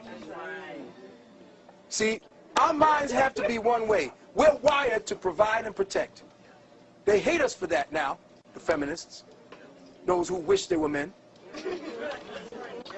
the jealous ones, the rug munchers, all of them. Those are the ones who hate the masculine principle. They don't like the dynamic of the man. They hate it, and they have been putting out on the television and movies to destroy it. And the more a woman takes on that, she is now praised. The reason why the male must prevail in provider-protector instincts, which is what they're taking away from our school curriculum. They're turning the boys into little girls. They have to sit like little girls. They have to act like little girls. Boys ain't girls. From the time they're 6 months of age, they have testosterone flowing through their system, which is another reason why you can't be giving your boy children soy. That's why you're turning out all these faggots. And stop worrying about your boys. You know, let the boy cry first 6 years, and then give him to the father. And you fathers out there, it's time for you to start stepping up, because those are the warriors of tomorrow that's going to take your goddamn fat out the fire. And if you ain't training your son to be a killer and a warrior and a provider and a protector and a father, all of what's necessary for tomorrow, then you ain't no damn good, and they might as well cut your lineage right there. So the idea of what's getting ready to come down now is that between you and me, sister, making love ain't just about getting some nuts off anymore. Making love is one of the most powerful energies out there, but they got you doing it for all the wrong reasons, with all the wrong reasons in mind. And see, the thing is, crackers need the sex energy to keep the diversion away from the spiritual energy. You can make love spiritually. Now, the thing is, the personal me is what is the magnetic force that takes the impersonal I energy and manifests it through her mind. Now, you sit down with your queen, or whatever queen you have with you, because it don't matter right now. if there's a sister and a brother, and sisters, I'm up against the wall, but I know the whole manifested universe is polygamist. Let me say that again, sisters. The whole universe is polygamist. And the problem here in America is that you can listen on the other end of the phone to your good friend who you call your sister about her problems with a goddamn man beating on her, with her one child. You got a good man at home. A good man, and you love this sister. That's not African that you can listen to her misery and crying and then hang up and then go back about your business cuddling up with your man. If you know there's a woman out there with a child, especially a boy child, and she's suffering every day and she's your good friend, what happened to the times when you would take that woman in, sit down, and join her to your family so that that child could have a father, if he is a good man? Today we don't have that.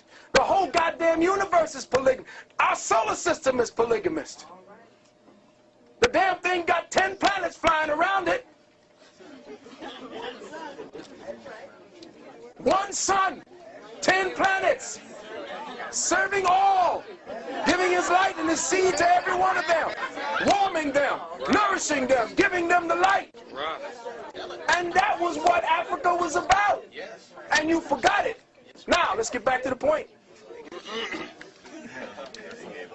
When you make love to your woman, you sit down with her and you speak to her.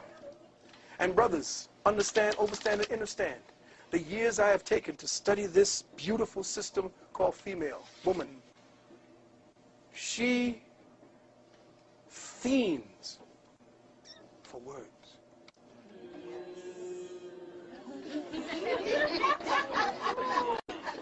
You cannot intellectualize with her. Do not tell her instructions. Speak to her of the me, the personal, because she's personal. She's all about the body. Her whole body is her. She is nothing but her body, her world, her universe, her system of thinking, her system of feeling. Her whole body dictates to her day in, day out. She is her body.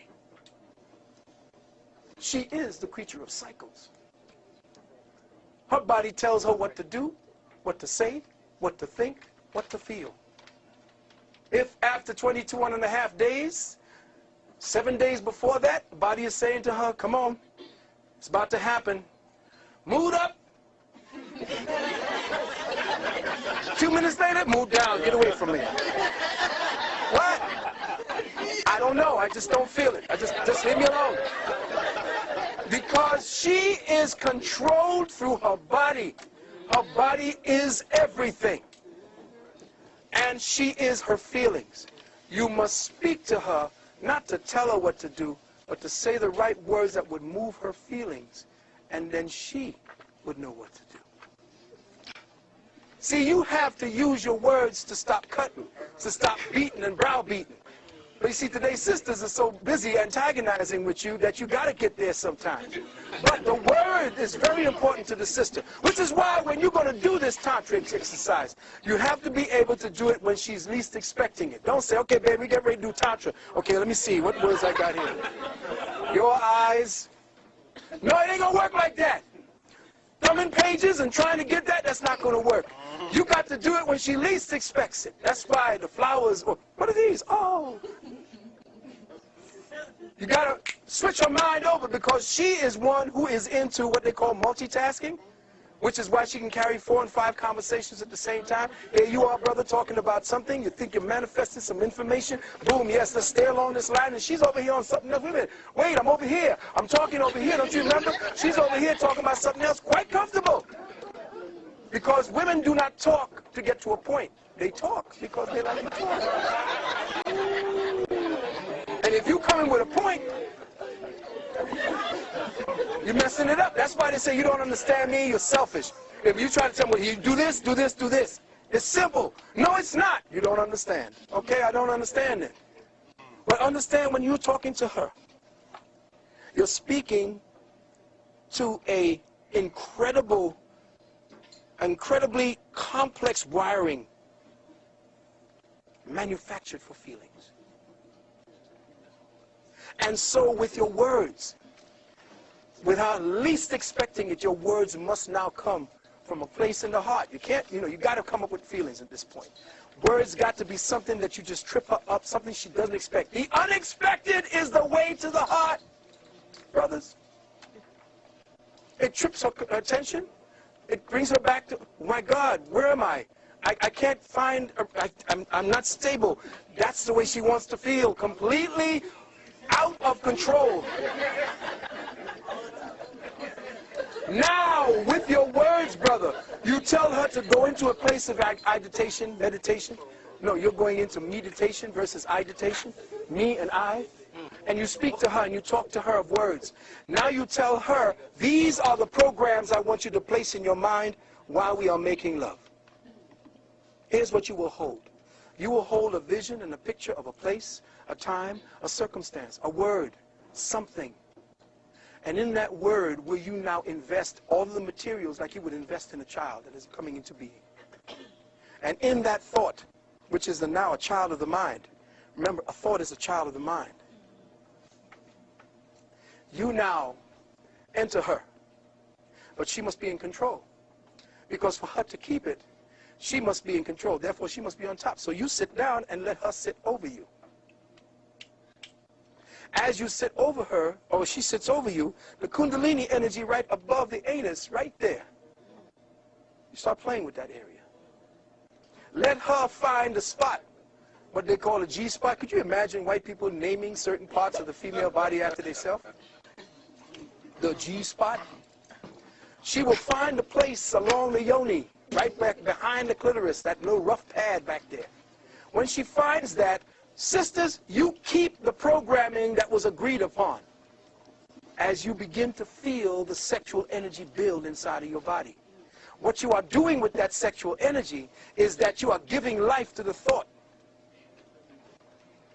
The more you keep the energy, this is practice, the more you see, so it's going to be fun. So you keep the energy. Sister, keep the flow, keep the focus. As it's building, you're going to start feeling it. And you can tell when they get it. Brothers, you are the scientist. You are the one that's controlling the energy in her body. You're watching the energy flow. As she takes off, you begin to see where the energy is because you'll watch it. If you're watching her body from here, you will see the body the aura begins to change from here to the heart chakra. And then all of a sudden, you look at the nipples, they begin to grow. You know the energy is in the breast. And then all of a sudden it starts going into the arms. When it reaches the head, what happens, brothers?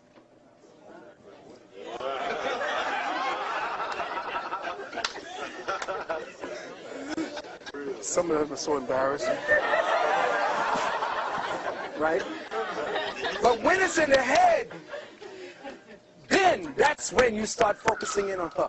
And you pull her to you and you tell her, you reinforce the dream. You reinforce the image, the vision. And she's keeping it. Meanwhile, brothers, as you're saying this, you got to stay hard now. Because two minds is not, cool. Because remember, when you don't want to come, what, baseball, weird shit, don't exist.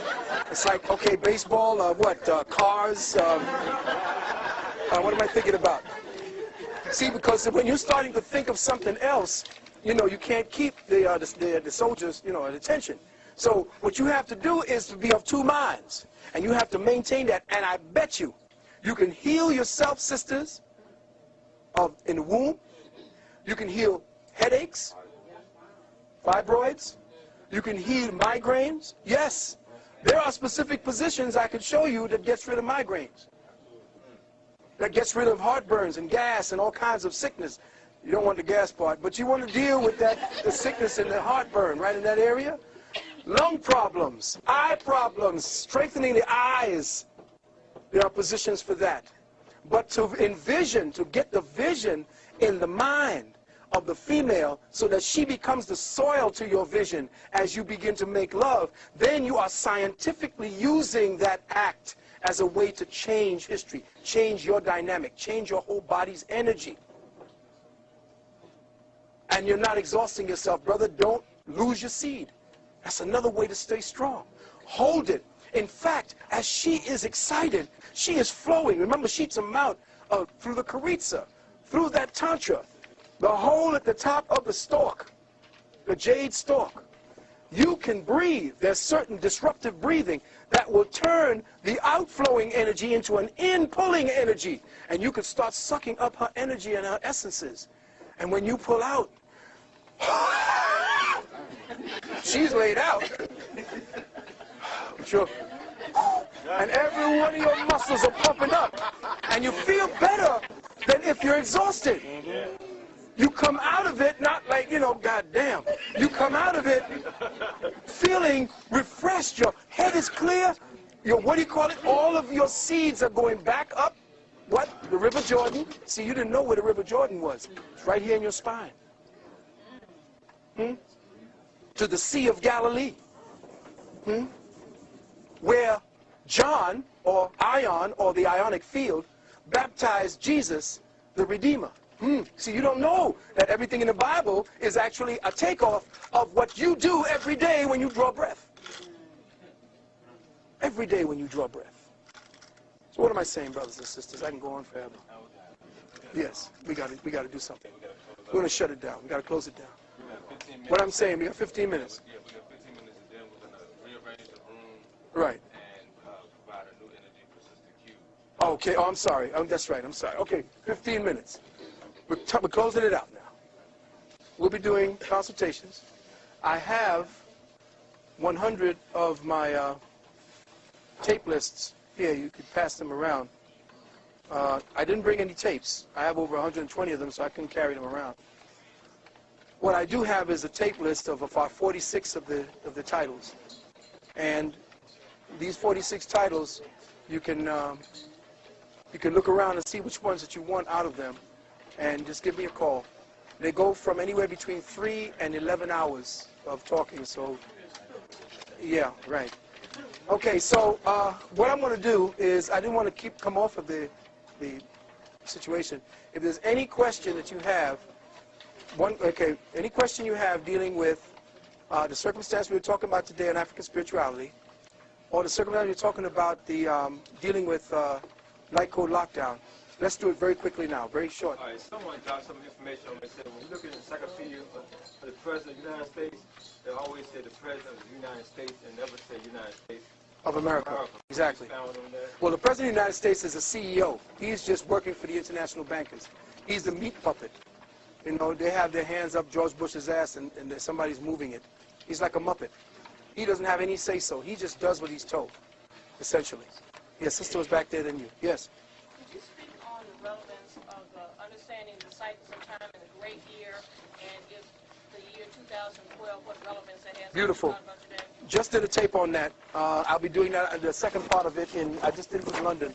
The great year is coming full circle at this time.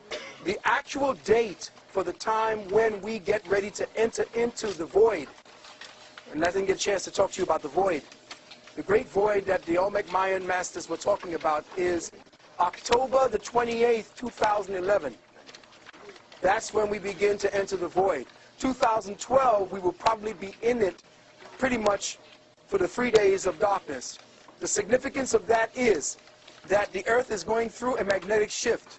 In fact, we just got substantiated last week that NASA said that the Earth has slowed down substantially, which means that when the magnetic energy drops, the electrical energy rises, which means consciousness will quicken everyone. And where you are, the level of consciousness that you're on, that's where you're going to be operating from. So if you got the mindset of an onion, that's exactly where you're going to be thinking. That's why it behooves you to start dealing with some of the, oh, by the way, oxygen levels on the planet will drop substantially over the next 7 years because of what's getting ready to happen.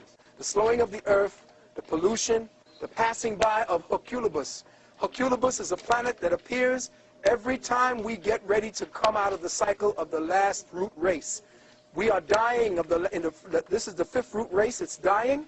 The next root race is coming in, and this planet called Herculebus is always here at the beginning when we're entering into Aquarius. That means there's going to be upheavals. You're going to see volcanoes, tsunamis. Excuse me?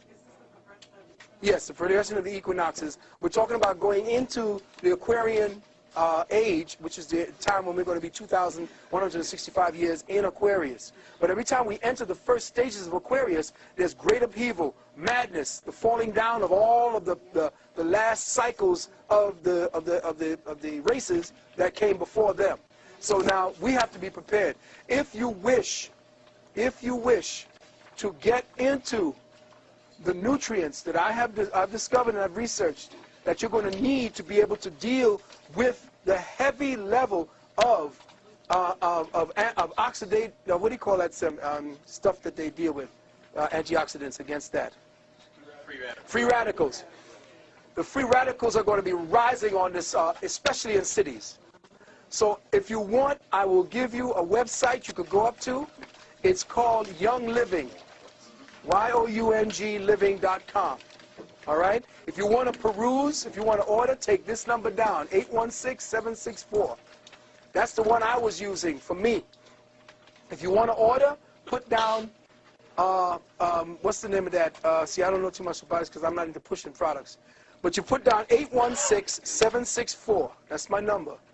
Go through it, look at it, and look for this product called Ninja, N-I-N-G-X-I-A.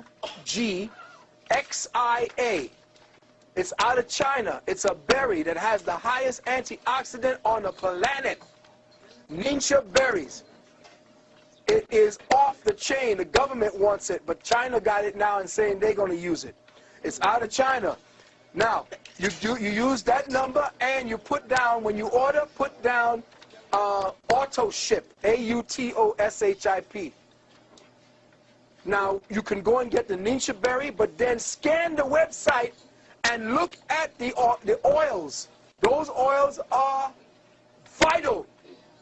They are highly oxygenated, clove oils, all of these, and it's pure. It's not the oils that you get that they say 100% essential oil.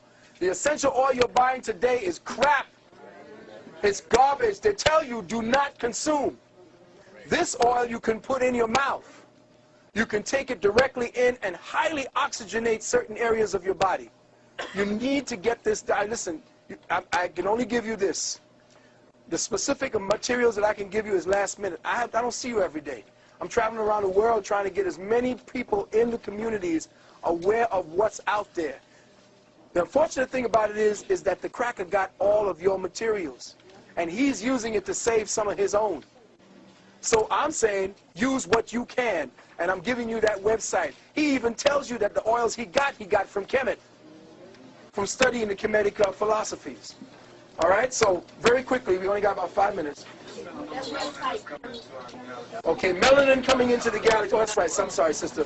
She had her hand up first. You go ahead. Oh, the straw man. Okay, I want you to take this website, this email down. For those of you who wish to deal with the straw man and how to get out of the system, there is a sister. Her name is Sister Myra L. She will be holding a 13-week course up in New York. She just had her class. But you write to her email is Ashira, A-S-H-E-R-A, Ashira at earthlink.net. Ashira at earthlink.net. And you say, I was listening to Brother Valentine. He said that you may have some tapes or CDs on spiritual sovereignty. All right? Please let me know how I'll be able to get in contact with it. Now, this course is expensive because it's going to get your ass out the fire. Whatever you can do, it's a 13-week course. See if you can get together and maybe just send 1 or 2 people to the class. Let them stay up in New York for a while they're doing it. Just finance that. Once they got it down, they can come back and give it to the group. Because this sister is bad. She just kicked the judge's ass. She was dropping shit on the judge, oh man, she just waylaid them. So now, if you want the science to get out of this so that you know how to navigate, and that's what a Moor means. A Moor means a navigator. You want to know how to navigate? talk to this sister, or at least write her, and do it like yesterday, if you want to know. Brother asked a question about the melanin that's coming into our society, our galaxy. Right now, at the edge of the Milky Way, scientists in Rome found that melanin is now coming in its rawest state into our atmosphere.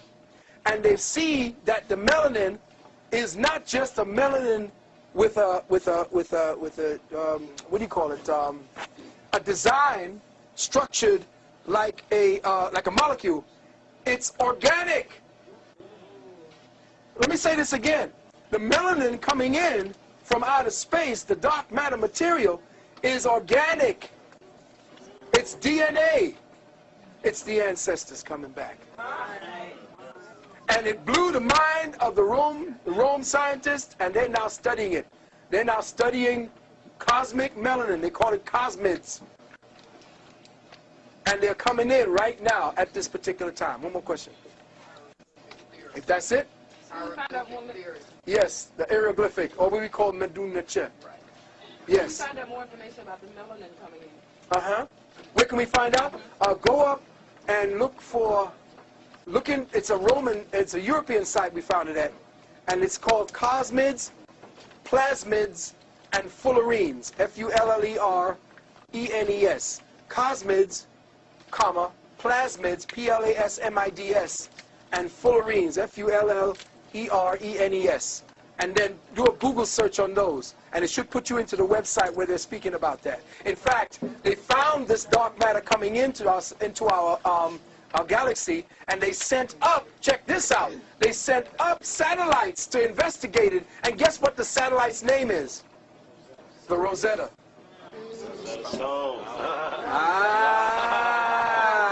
Check it out. And it's going to be broadcasting this information back in 2006.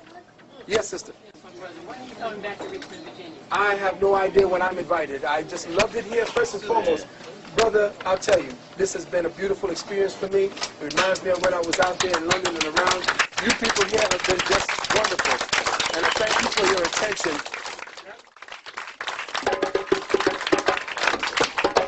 Of Olympus. Now, the Illuminati are known as the gods of Olympus. Flash forward to Snoop Dogg.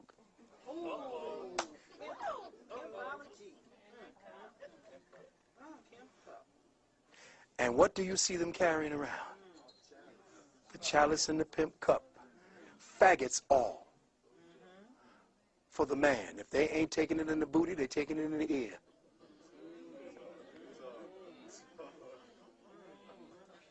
And you heard about the down low. So the age of Aquarius is the age of faggotry.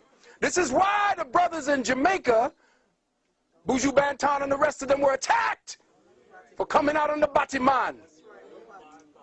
Because the big body hole will be your God.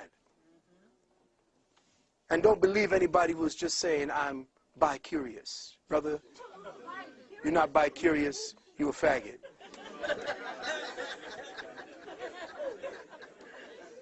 You a faggot. You are religiously hypnotized, and even Jesus looked like a faggot. You got to understand that because of hypnotic suggestion, constantly, over and over. See, this brother has some sneakers on that's really deep. May I? Take them off for me. Let me see. Take a look at that. Zoom in on the tongue. No. No. The backward star is the star of Lucifer. It's the goat. It's the goat of Mendes. Symbol of the goat of Mendes right there. Horns with the ears. I want you to check out also, who got a Dodge Ram truck here? Check out your Dodge Ram symbol. They tell you it's actually a ram, but they were slick because the shadow in the ram's part is a goat. It's deep. They keep bombarding you telling you who's real and who's not. The ones controlling you and got all the power worshiping Lucifer. You dead, broke, poor, ain't got shit in your pocket, and you worshiping who? Jesus. Something's wrong. We worshiping the wrong person. And we paying for it. If you're going to worship somebody that's going to get you something that you want. But worshiping Jesus is a waste of time. Jesus brought you over here.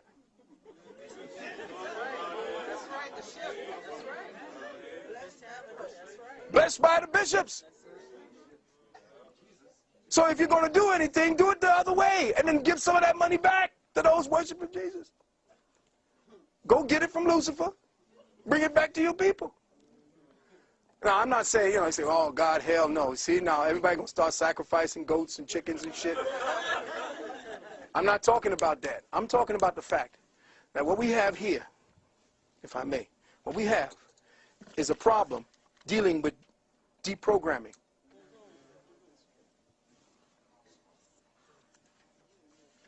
Listen carefully.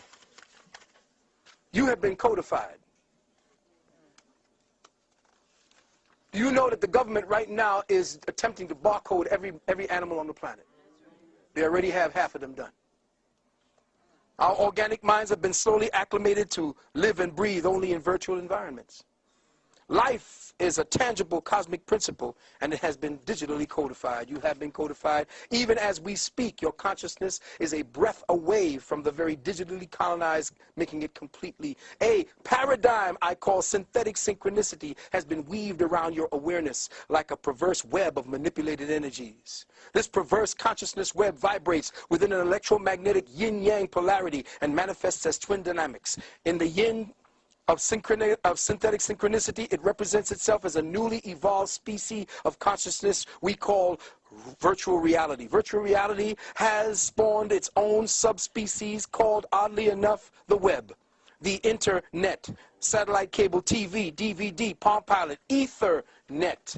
The Yang principle of synthetic synchronicity represents itself as a very new species called virtual entities or virtual beings. Virtual beings, in turn, have spawned subspecies called clones, genetic engineering, artificial intelligence, robots.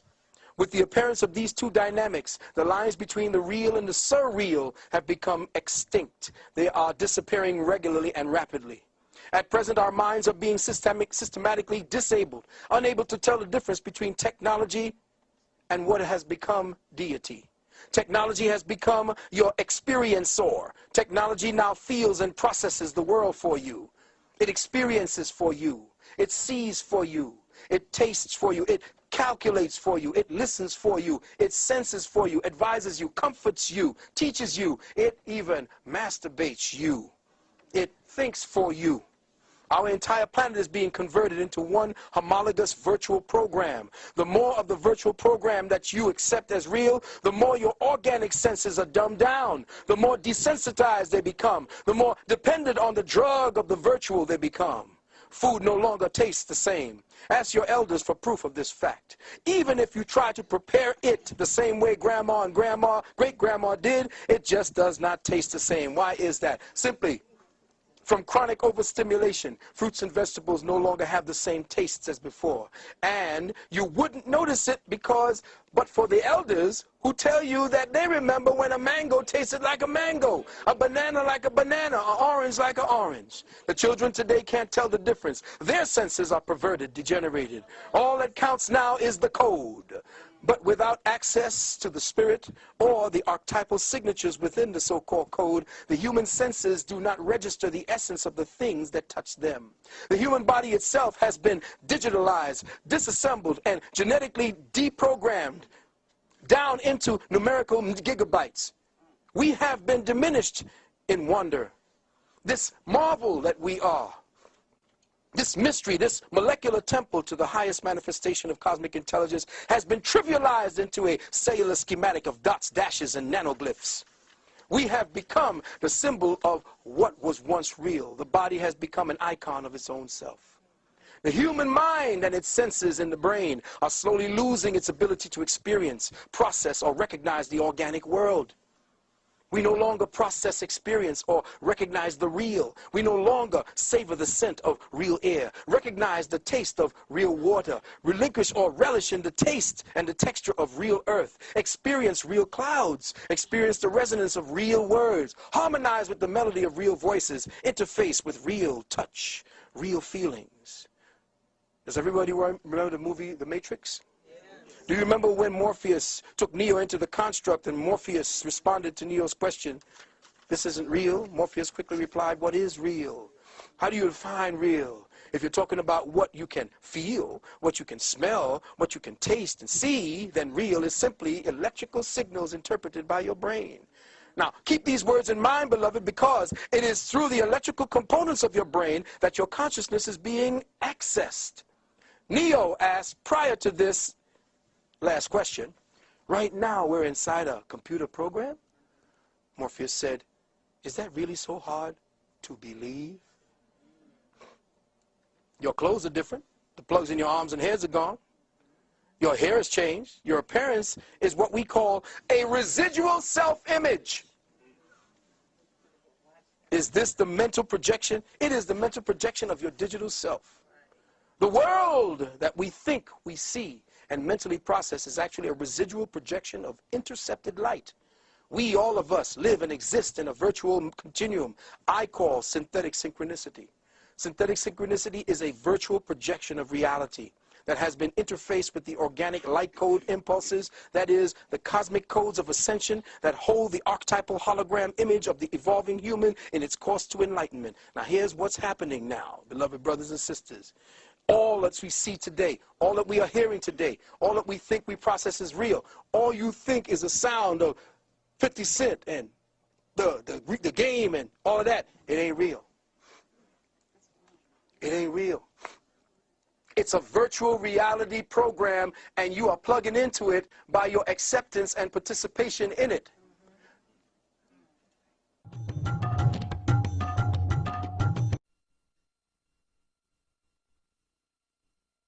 Now is not real food. See, what's happening is they have to take out what is real in the genetics of the food, because what is real is what interfaces you with the earth. The earth has your final programming. Once you interface with the food on the earth, food and eating is a form of communication. So when you eat, you communicate with nature. Once you change the codes that are supposed to go in and teach your genetics what to get ready for with the incoming light codes of transmissions with consciousness and ascension, they have now polluted your insides, destroyed the genetics, therefore the wiring can no longer pick up the light codes. Now, brothers in the nationalist community, when I was talking to them about dealing with metaphysical thinking, they were thinking I was talking hocus pocus. No, get that ooga booga bullshit out of here. Pick up the gun and go. I said, that formula don't work no more. They got that shit checkmated. You got to come at them the way they're coming at you. These fools took science and went into your graves. Why do you think they spend so much money and time in your graveyards? Because they are studying the sciences that made you great. They, in their limited ability to process light, can only see half of it and only use it as a weapon. They can't use it to rise any further because the cracker can't go any further. He has to go further through your womb. That's right. He cannot evolve out of this particular type he is right now. He needs the black womb to get the fuck out of here. That's right. That's right. He's shut down in his own crackerness. His lack of melanin completely shuts his ability to move to the next species threshold of existence. The next species threshold of existence is locked within the melanin code. So he has to pervert it. He has to destroy it. He has to attack it. And he has to use it. Why do you think Rwanda scooped up all the hundreds of thousands of bodies? Where'd they go? Wasn't no mass graves. They went down here to Langley. Some went up into the northern parts of Europe and were melted down. Where are all the bodies through all the centuries? What happens? They are using it as a food source. Food source. See, you know, you can't look at these things and say, well, goddamn, that's just those, so you just taking it all the way out now, Brother Valentine. There's something wrong with you now when you're talking about them eating black people. Yes. You got to remember that he cannot see beyond his abilities. His first eye, which you call the third eye, is shut down. Because it's shut down, he can't see the possibilities or the probabilities. He has to work with what he has here now. And he's following you. Every time you make music, he dissects it. He's checking it out. Every time you dance, he's writing the shit on the floor. What the fuck is that? When the brothers and the sisters began locking and popping, you didn't know. A lot of the brothers and sisters didn't know that the ancestors were saying it's time to get back and study the Medu Neter. So every time you all would lock and pop, I'd be... Got it. All right. Whoa, that's been... Oh, I didn't see that one. Because the ancestors were communicating through the young boys. And they were hitting these deformed poses that were the hieroglyphs coming through. Those were the spectroglyphs going through the untainted mind. And we were not, the spoken word came later. But I'm talking about the dance. The dance is the most organic form of spiritual expression there is. The word is calculated. The dance is not. So when you're looking at the dance, you are seeing which spirit is coming through, what it is, and when they started popping and locking, I said, the ancestors are back. Get ready. They're here. Start getting your notepads out, start getting your translations, start opening up your mind, drop your religion, and reach for the sky. What happened again? When you begin to understand who you are, you lose all necessities. Or what they tell you are necessities. You see, I told a young brother just the other day, yesterday, and a young sister, I said, no real food creates a craving. Let me say that again. No real food creates a craving. You don't Jones for apples. But you Jones for a chicken wing and some ribs. Soon as you smell it, that's your addiction. And the problem with you getting out of here is because you were in somatic lockdown. I did a tape. I talked 11 hours, so you know how long I could go. I ain't going to stay that long. I had people sleeping on the floor, still talking to them. You are in somatic lockdown. Somatic lockdown means your somatic, your body lockdown. Your physical body today, based upon Willie Lynchism, is your cellular structure is constituted of addicted cells. Your cells have been conditioned by addiction. That's how they control you. Once you create an appetite within the physical body, I control you. I got you for an appetite for comfort. Got to go home, got to have a bed, got to have your lights, got to have your TV, got to have your fridge, got to have a certain amount of clothing, got to have your makeup. Got to have all of these things, and they make you want it. Once they got you wanting that, needing it, craving it, they got you. That's why I say when I was talking, Brother Dell and me were talking last night till about 2 in the morning, right, brother? We were talking about a day of absence, and then a week of absence, then a month of absence. Once you pull the plug on this cracker, he will come begging you, what do you want, nigga? Anything you can have. Just put the plug back in. Just look at me on TV some more. Watch me, listen to me, see what I do. Because once you keep doing that, you're addicted. They know you're addicted, they feed your addiction. If you don't see that the somatic body is your lockdown, this is the way they keep you in lockdown.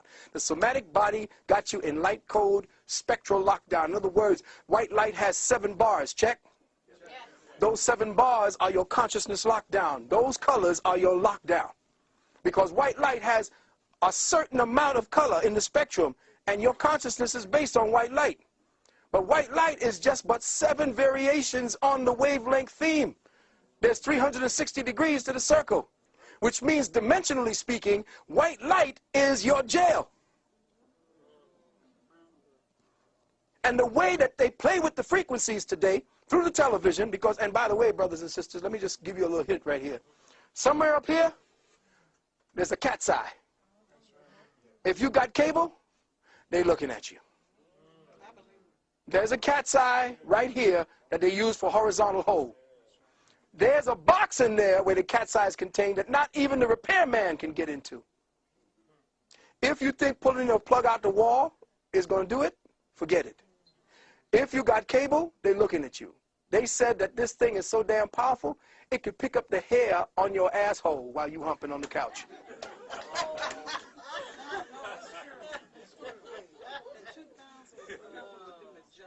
And all of these niggas is out there running, getting all this digital, liquid screen, big-ass TVs with Big Brother looking right in their living room.